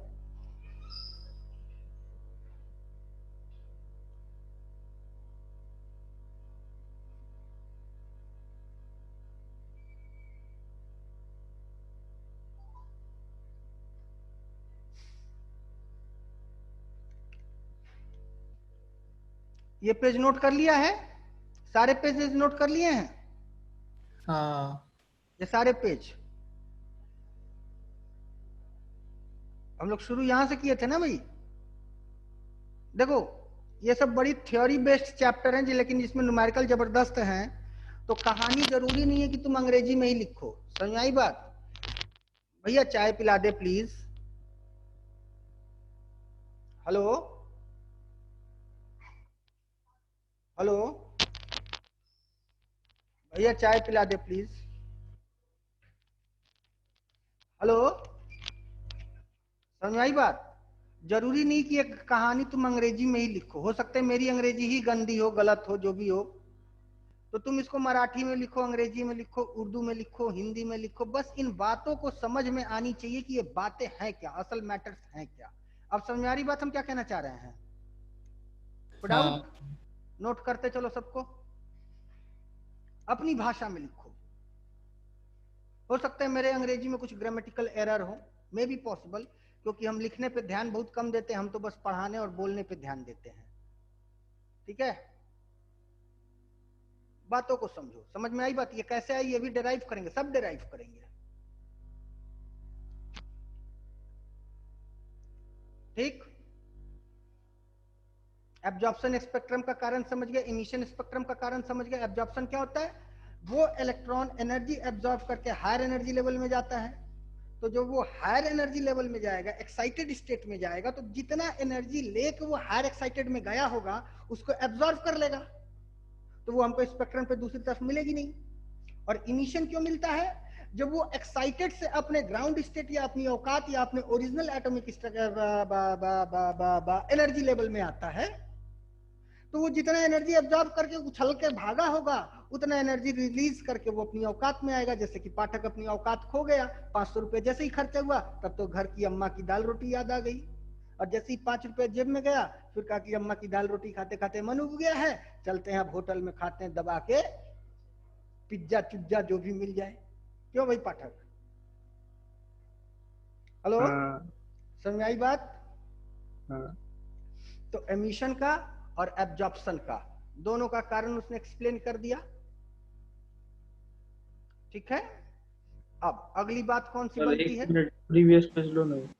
लो,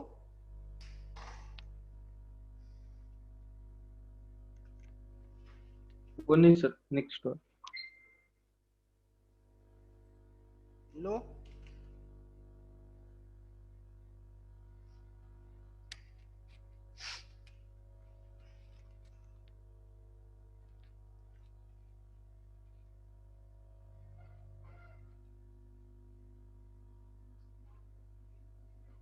हाँ बेटा,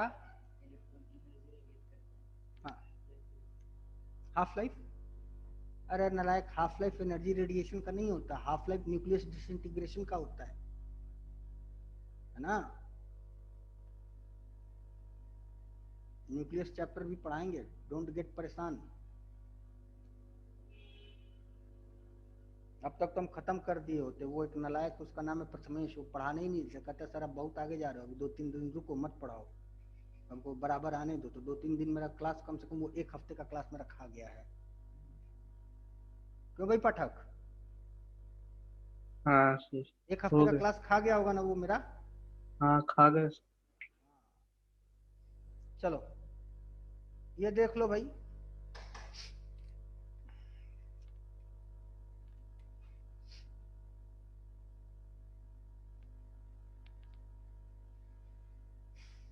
हो गया सर। अच्छा अब पांचवी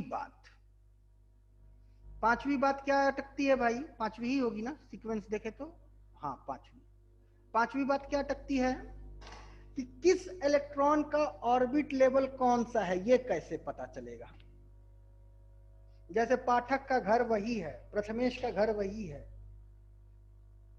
पायल का घर वही है, साक्षी का घर वही है, ये कैसे पता चलेगा? लेकिन वो अपने घर में स्टेबल है, लेकिन जब उसको एनर्जी मिलेगा तो वो भाग के चला जाएगा दूसरे के घर, और जब वहां से एनर्जी अपना खर्च कर देगा तो फिर वापस भाग के आ जाएगा अपने घर। तो जब एनर्जी खर्च करेगा तो एमिशन मिलेगा, जब एनर्जी लेके दूसरे के घर जाएगा तो एब्जॉर्प्शन मिलेगा। तो मसला कैसे पता चलेगा कि कौन सा किसका घर है, उसके घर का एड्रेस क्या हुआ, उसका डेफिनेट एनर्जी लेवल कैसे पता चलेगा? बात समझ आ गई? क्लियर है? क्वेश्चन समझ में आ रहा है हम क्या कहना चाह रहे हैं? हेलो हेलो हेलो, हाँ are you getting my question that what I mean to ask? तो जिस इलेक्ट्रॉन का तो angular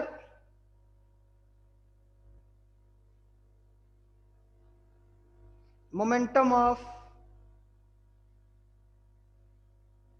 revolving electron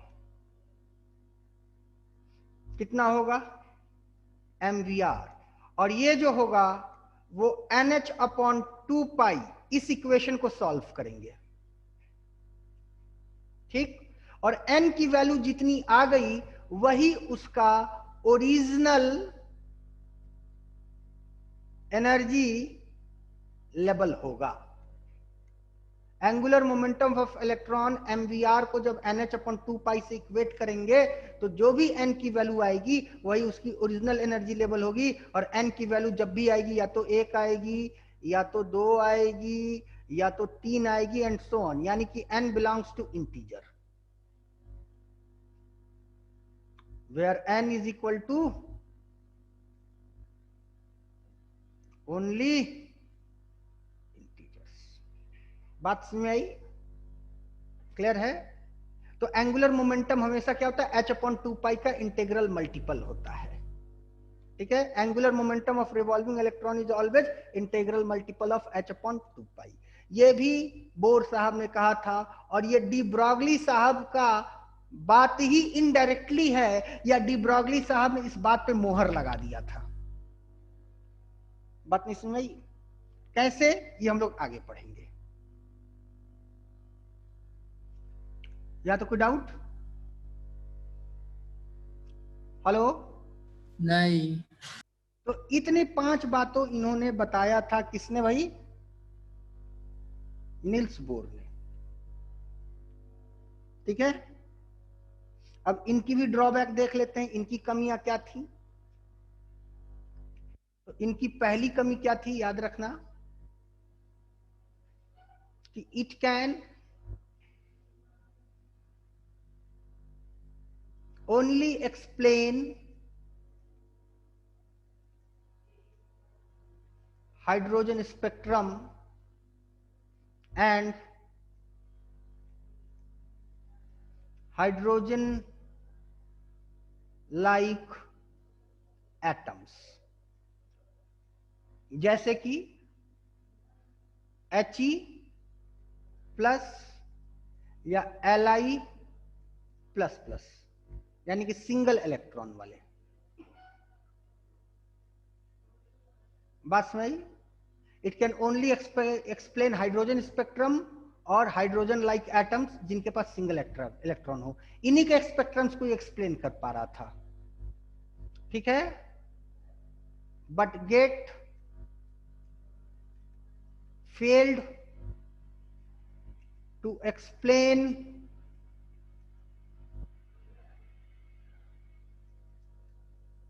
spectrum of higher atoms. बड़े एटम्स को एक्सप्लेन करने में स्पेक्ट्रम को ये थ्योरी एक्सप्लेन नहीं कर पाया, तो जिसके लिए रास्ता किसका निकाला गया? क्वांटम मॉडल का। और क्वांटम मॉडल ऑफ एटम जो है ये अब तक टिल मोस्ट एप्रोप्रिएट है, ठीक है ना, टिल मोस्ट एप्रोप्रिएट है। अब ये तुम लोग को पढ़ना नहीं है, ये खुशखबरी है। बात में कि नहीं? तो नील्स बोर साहब भी हायर एटम्स पे फेल हो गए, समझ में आई बात? हायर एलिमेंट्स के एटम को एक्सप्लेन करने में, उसके स्पेक्ट्रम को एक्सप्लेन करने में वो फेल हो गए। तो फिर वहां से हमने क्वांटम मॉडल ऑफ एटम्स लाए, जो कि मोस्ट अब तक के साइंस में सबसे अच्छी है और सबसे स्ट्रांग है, लेकिन इसको हमारे कोर्स में नहीं है। This is a good news for you. आगे बढ़ा जाए कि ना बढ़ा जाए भाई? रुको।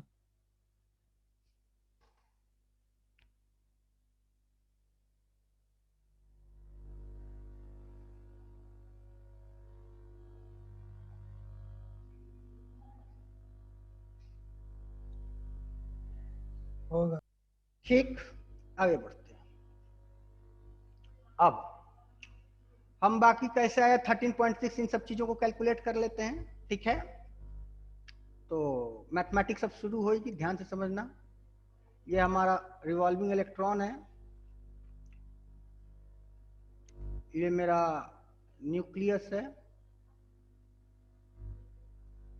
यहाँ पे हमारा एक न्यूक्लियस है और ये इलेक्ट्रॉन है, ये हाँ।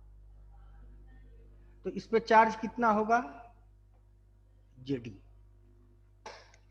क्योंकि ये हाइड्रोजन के लिए अगर होता तो फॉर हाइड्रोजन जेड की वैल्यू तो 1 हो जाती, लेकिन हमने बताया ये हीलियम प्लस को भी एक्सप्लेन करता है और लिथियम प्लस प्लस को भी एक्सप्लेन करता है, तो इसके लिए जेड की वैल्यू 2 हो जाएगी और इसके लिए जेड की वैल्यू 3 हो जाएगी। ये बात याद रखना, ठीक है, क्योंकि एनसीईआरटी में क्या तुम्हारे प्रीवियस ईयर्स के क्वेश्चन में भी पूछ दिया है, तो जेड की वैल्यू अक्सर बच्चे हाइड्रोजन के वैल्यू को ही रख के सॉल्व कर देते हैं, गलत हो जाता है। फिर अगर वो लिथियम प्लस प्लस है तो जेड की वैल्यू 3 रखनी पड़ेगी। बात नहीं समझ आई? तो अब इसकी पहले हम लोग समझ लेते हैं सारा कार्यक्रम। तो ऑब्वियसली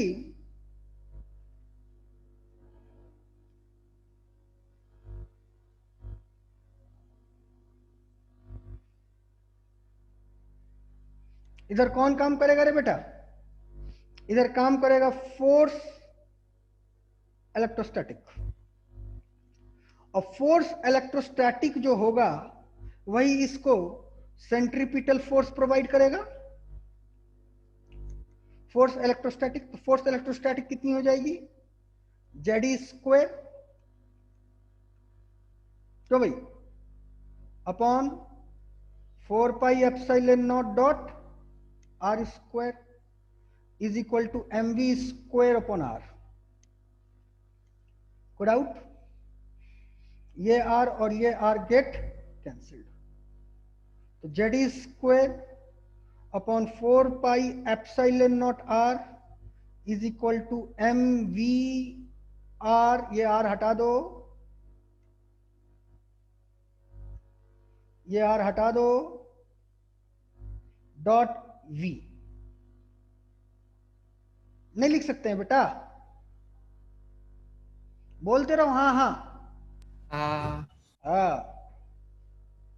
तो JD square upon 4 pi epsilon naught, और ये पूरा का पूरा क्या है, एंगुलर मोमेंटम, जो कि NH upon 2 pi dot we.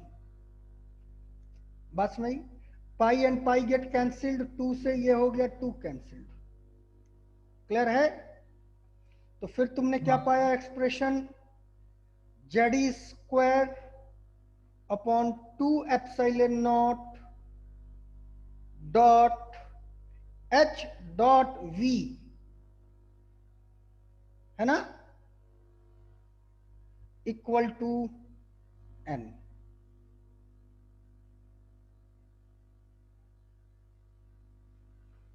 ठीक है, यहां तक नोट कर लिया? नहीं, जल्दी करो, तो इधर बता देते हैं इस वाले खाने में। हेडिंग क्या देनी है सर? हाँ बेटा, हेडिंग क्या देनी कुछ है? नहीं, लिखते रहो यार, हेडिंग क्या होता है, लिखते रहो बस। तो हमने क्या पाया, अब देखो, तो हमने पाया कि N equal to Z E square upon 2 epsilon naught H dot V। Z constant, E constant, 2 constant, epsilon naught constant, H constant. तो हमने क्या पाया, N is inversely proportional to V, यानी कि जितने पास वाला इलेक्ट्रॉन होगा वो उतना ही तेज भागेगा भाई, और जितने दूर वाला इलेक्ट्रॉन होगा वो उतना ही धीरे भागेगा। सर्कुलर ऑर्बिट, उसकी सर्कुलर वेलोसिटी उतनी ही कम और बेसी होगी। ये बात समझ आ गई कि नहीं? कोई डाउट? क्लियर है? हाँ, और V का एक्सप्रेशन हमने कितना पा लिया, V हमने पा लिया कितना, Z E square upon 2 epsilon naught dot N dot H। जहां n क्या है, Planck's sorry principal quantum number. हो गया? हेलो,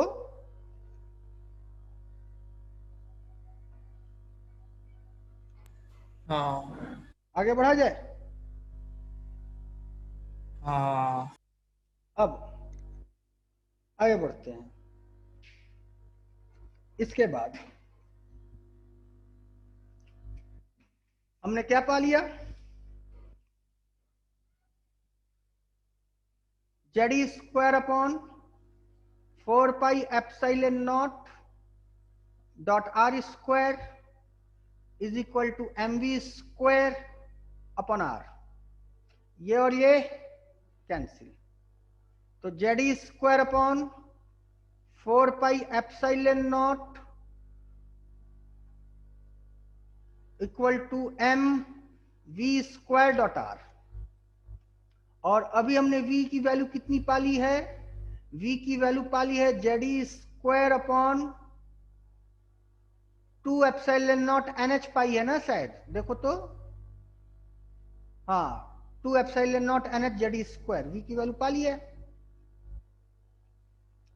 ठीक है, तो लिख सकते हैं क्या हम लोग? Z E square upon 4 pi epsilon naught m dot Z square E to the power 4 upon 4 epsilon naught का स्क्वायर, n का स्क्वायर, h का स्क्वायर। लिख सकते हैं कि नहीं भाई? Dot r. यहां तो कोई डाउट? हेलो, नहीं। अब जो जो कटते हैं काट दो। मैथमेटिक्स ध्यान देते रहना बेटा। ये और ये कैंसिल, ये और ये कैंसिल, ये और ये कैंसिल, ये और ये कैंसिल, और कुछ।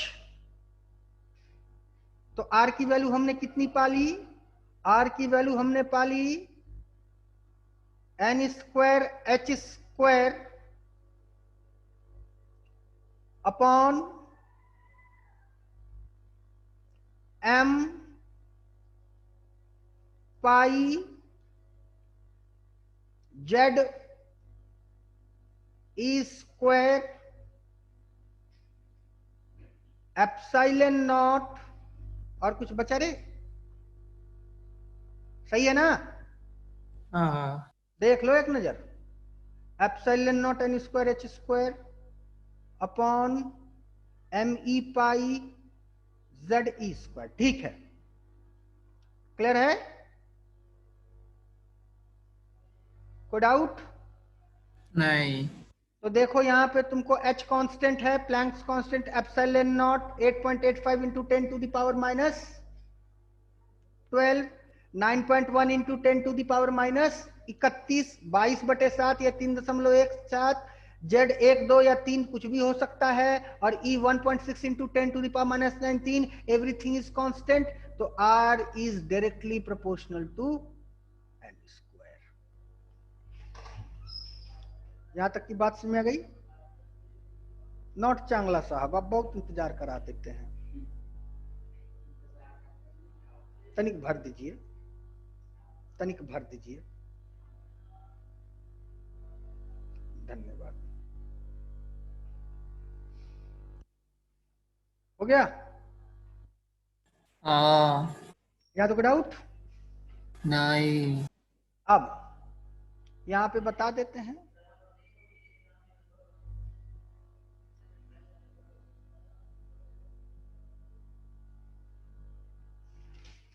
हेडिंग दीजिए बोर्स रेडियस।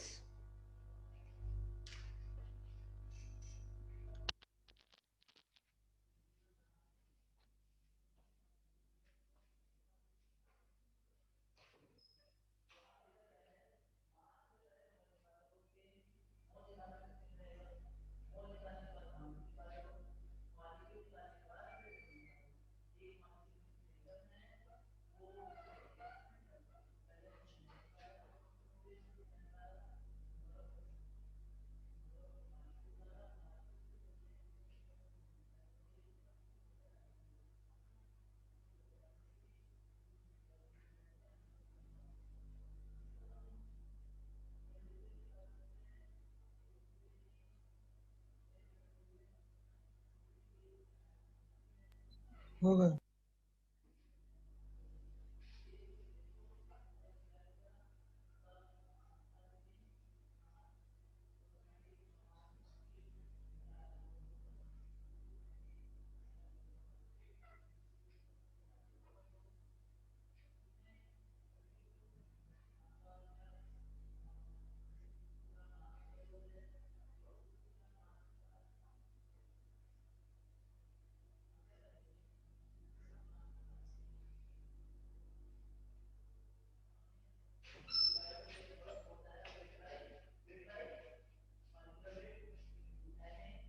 समझ में आ रहा है बच्चा तेरे को, नहीं आ रहा है?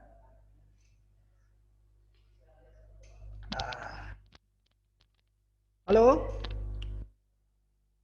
हेलो। हाँ सर।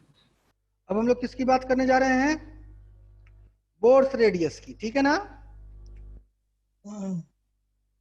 पाठक जरा बोर्स रेडियस निकाल लो एनसीईआरटी में। हाँ सर, एक मिनट।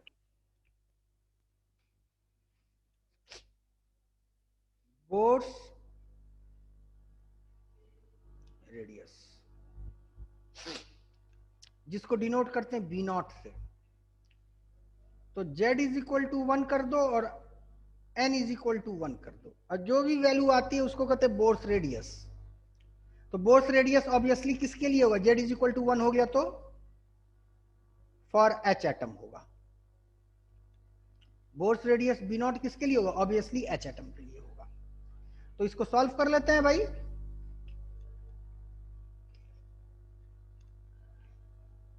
तो लिख लेते हैं, इसकी वैल्यू कितनी हो गई? 1। तो प्लैंक कांस्टेंट का square epsilon naught 8.85, mass of electron pi 1 E square. ये सारी चीजें कांस्टेंट है ना? क्यों भाई? हाँ इन सबको सॉल्व करके बताओ कितना वैल्यू आ रहा है। पटक देख के बताओ तुम।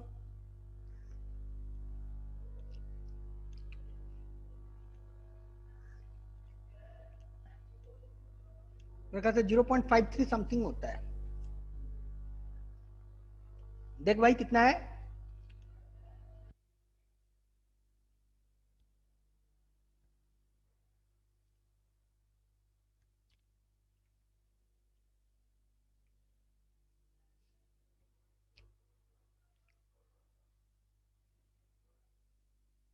बता भाई पाठक। 5.3 इंटू 10⁻⁻11 मीटर। हाँ, 5.3 इंटू 10⁻⁻11 मीटर। तो हमने भी तो सही बोला था 0.53। तो 0.53 कितना होगा ये बताओ? इंटू 10 10⁻⁻10 हो जाएगा ना? हाँ। लिख लो, ये होता है Bohr's radius for hydrogen atom. Solve करके बता रहा है कि नकल करके बता रहा है? पाठक नकल। कहां से? एनसीईआरटी से नकल किया है ना? हाँ। तब ठीक है।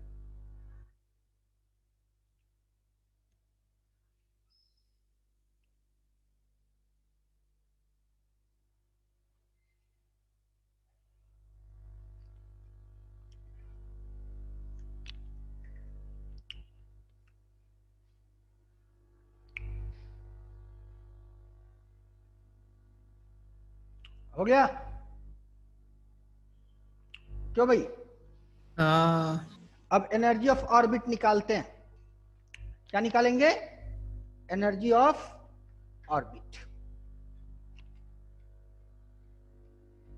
तो वही कहानी हो गई, फिर से देख लेते हैं।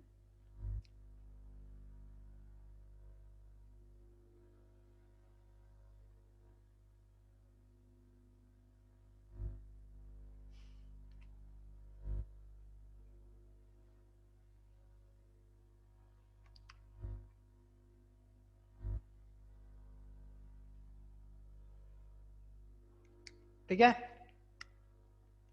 तो यहां पे जो मेरी टोटल एनर्जी होगी वो kinetic energy of revolving electron plus potential energy of revolving electron.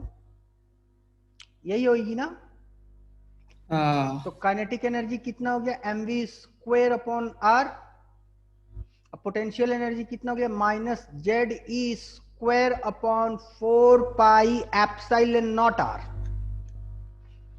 यही होगा ना, Q1 Q2 upon 4 pi epsilon naught r. कोई डाउट? जल्दी बोलो यार, हाँ हाँ हाँ हाँ। तो गलत लिख दिया, गलत लिख दिया, सॉरी। हाँ कैसे, ना ना बेवकूफो, हाफ एम वी स्क्वायर ना रे बेटा। माइनस कैसे? कौन सा ये हाँ ये माइनस कैसे, अरे नालायक, ये माइनस ई है ना, और ये प्लस जेड ई है ना। तो Q1 Q2 कितना होगा, माइनस जेड ई स्क्वायर होगा कि नहीं होगा, हैं? क्यों, ये स्क्वायर पॉजिटिव हो जाएगा ना। क्या बेटा, क्या बोल रहे हो? वो ए स्क्वायर पॉजिटिव हो जाएगा ना फिर।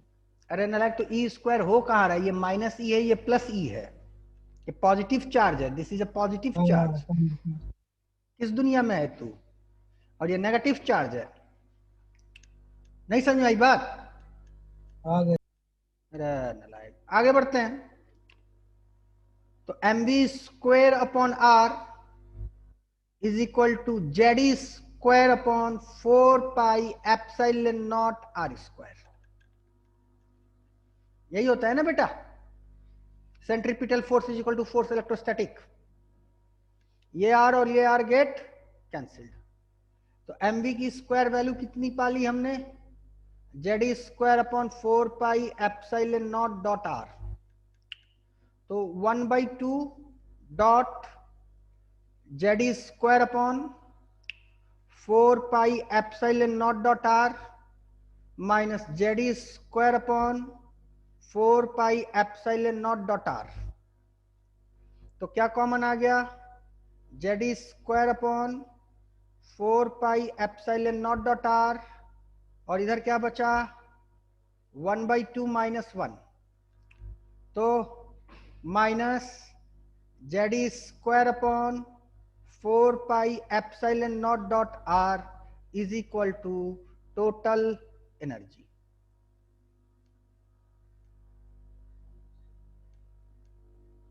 यही होगा ना, हाँ 8 पाई, सॉरी 8 पाई।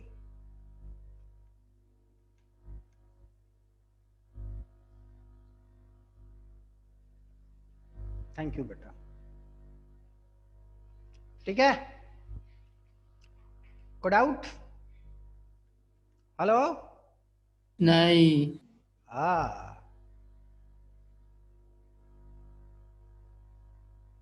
अब आगे की चर्चा ध्यान दिया जाए। हाँ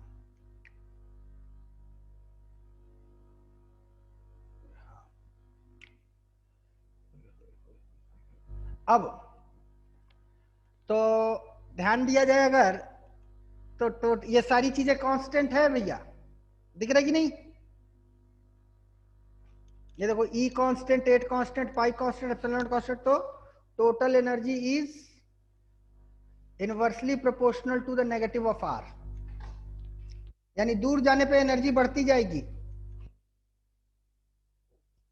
तुम लोग इनवर्सली प्रोपोर्शनल टू आर मत समझना, ठीक है? क्योंकि नेगेटिव में कोई चीज उसकी मॉड अगर कम होती है तो इसका मतलब उसकी वैल्यू बढ़ रही है, क्योंकि हम जीरो की तरफ जा रहे हैं, पॉजिटिविटी की तरफ। बात समझ आ रही कि नहीं? हाँ क्लियर है? हाँ अब ध्यान से देखा जाए तो अगर हमने कोई तुमसे कहे कि काइनेटिक एनर्जी इसकी कितनी होगी, तो काइनेटिक एनर्जी इसकी आ गई कितनी, Z square upon 8 pi epsilon naught R. आई कि नहीं? हाँ तो काइनेटिक एनर्जी क्या है बेटा, नेगेटिव ऑफ टोटल एनर्जी। दिख रहा है कि नहीं? हाँ डाउट? और जब पोटेंशियल एनर्जी की बात करें तो पोटेंशियल एनर्जी कितनी है, टोटल एनर्जी की हाफ या फिर नेगेटिव ऑफ काइनेटिक एनर्जी की हाफ। बात समझ याद हाँ। रहेगा? कोई डाउट? तो नहीं, आगे बढ़ते हैं। टाइम हो गया सर। अभी रुका, क्या हो गया? अभी 3 मिनट बाकी है। नहीं सर, 2.25 घंटे हो गए। टाइम हो गया सर, 10 मिनट हो गए ऊपर। नहीं तो अभी हम कंप्लीट करने दो। ठीक। हाँ। प्रथमेश है कि नहीं आज? नहीं, तो ये प्रथमेश वाली बीमारी पकड़ी किसे है? प्रसाद को। पाठक को। सुधर जा, सुधर जा, हम पहले बता रहे हैं सुधर जा, नहीं तो फिर बहुत दिक्कत हो जाएगा। हाँ, तो आर की वैल्यू कितनी निकाल रखी थी रे बेटा पीछे हमने?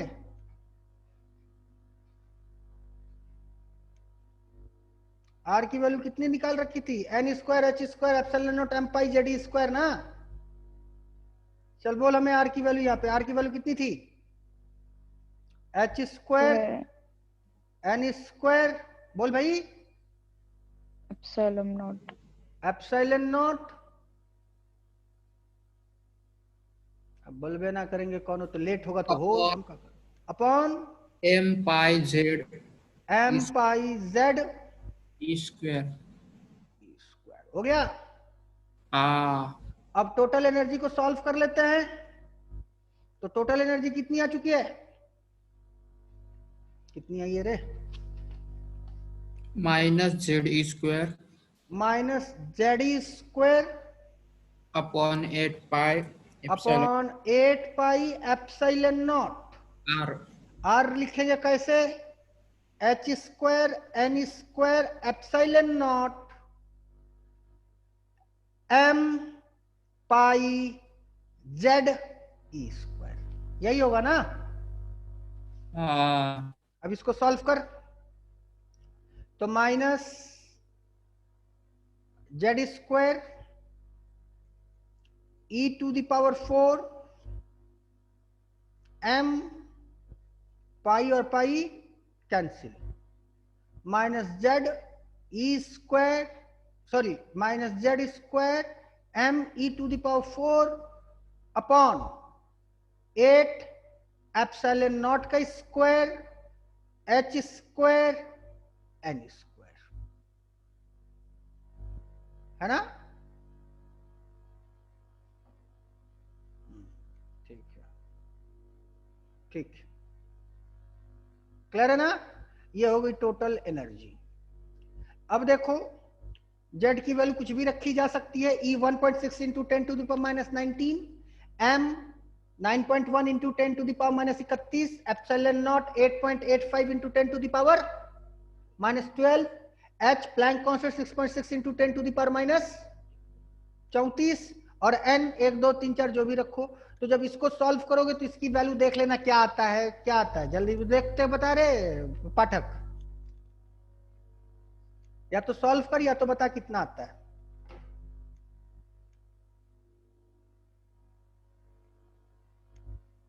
बता कितना आता है इसका वैल्यू। इस पूरे कांस्टेंट की वैल्यू कितनी आ गई?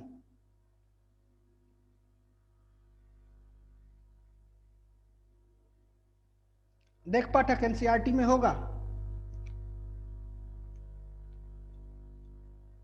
तुम कहते हैं ना किताब लेकर आया करो।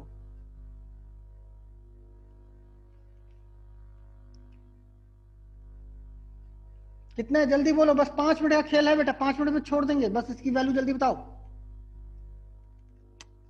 रुको 1 मिनट। 1 मिनट में तो हम सॉल्व करके निकाल देंगे यार।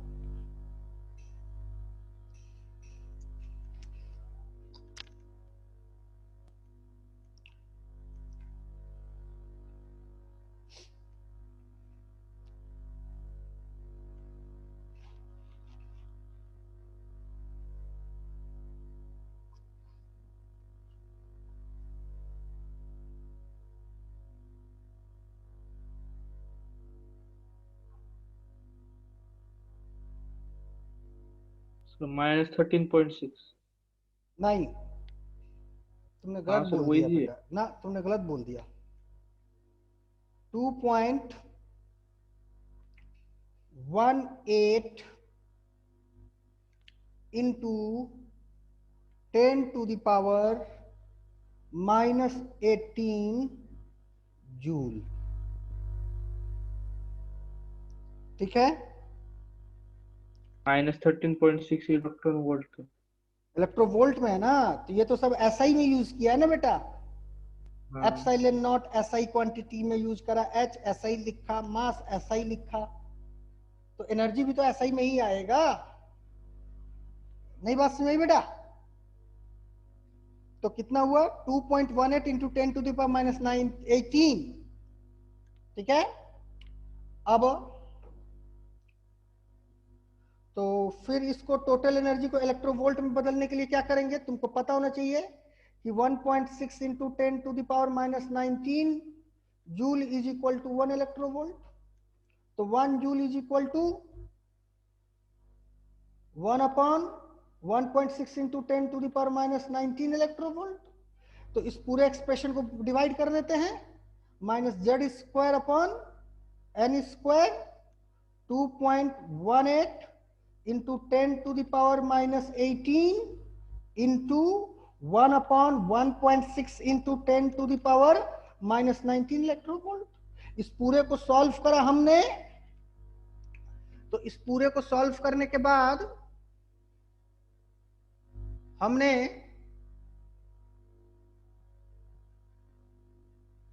यह कितना पा लिया भाई, हमने पा लिया कि total energy is equal to minus Z square upon N square into 13.6 electronvolt.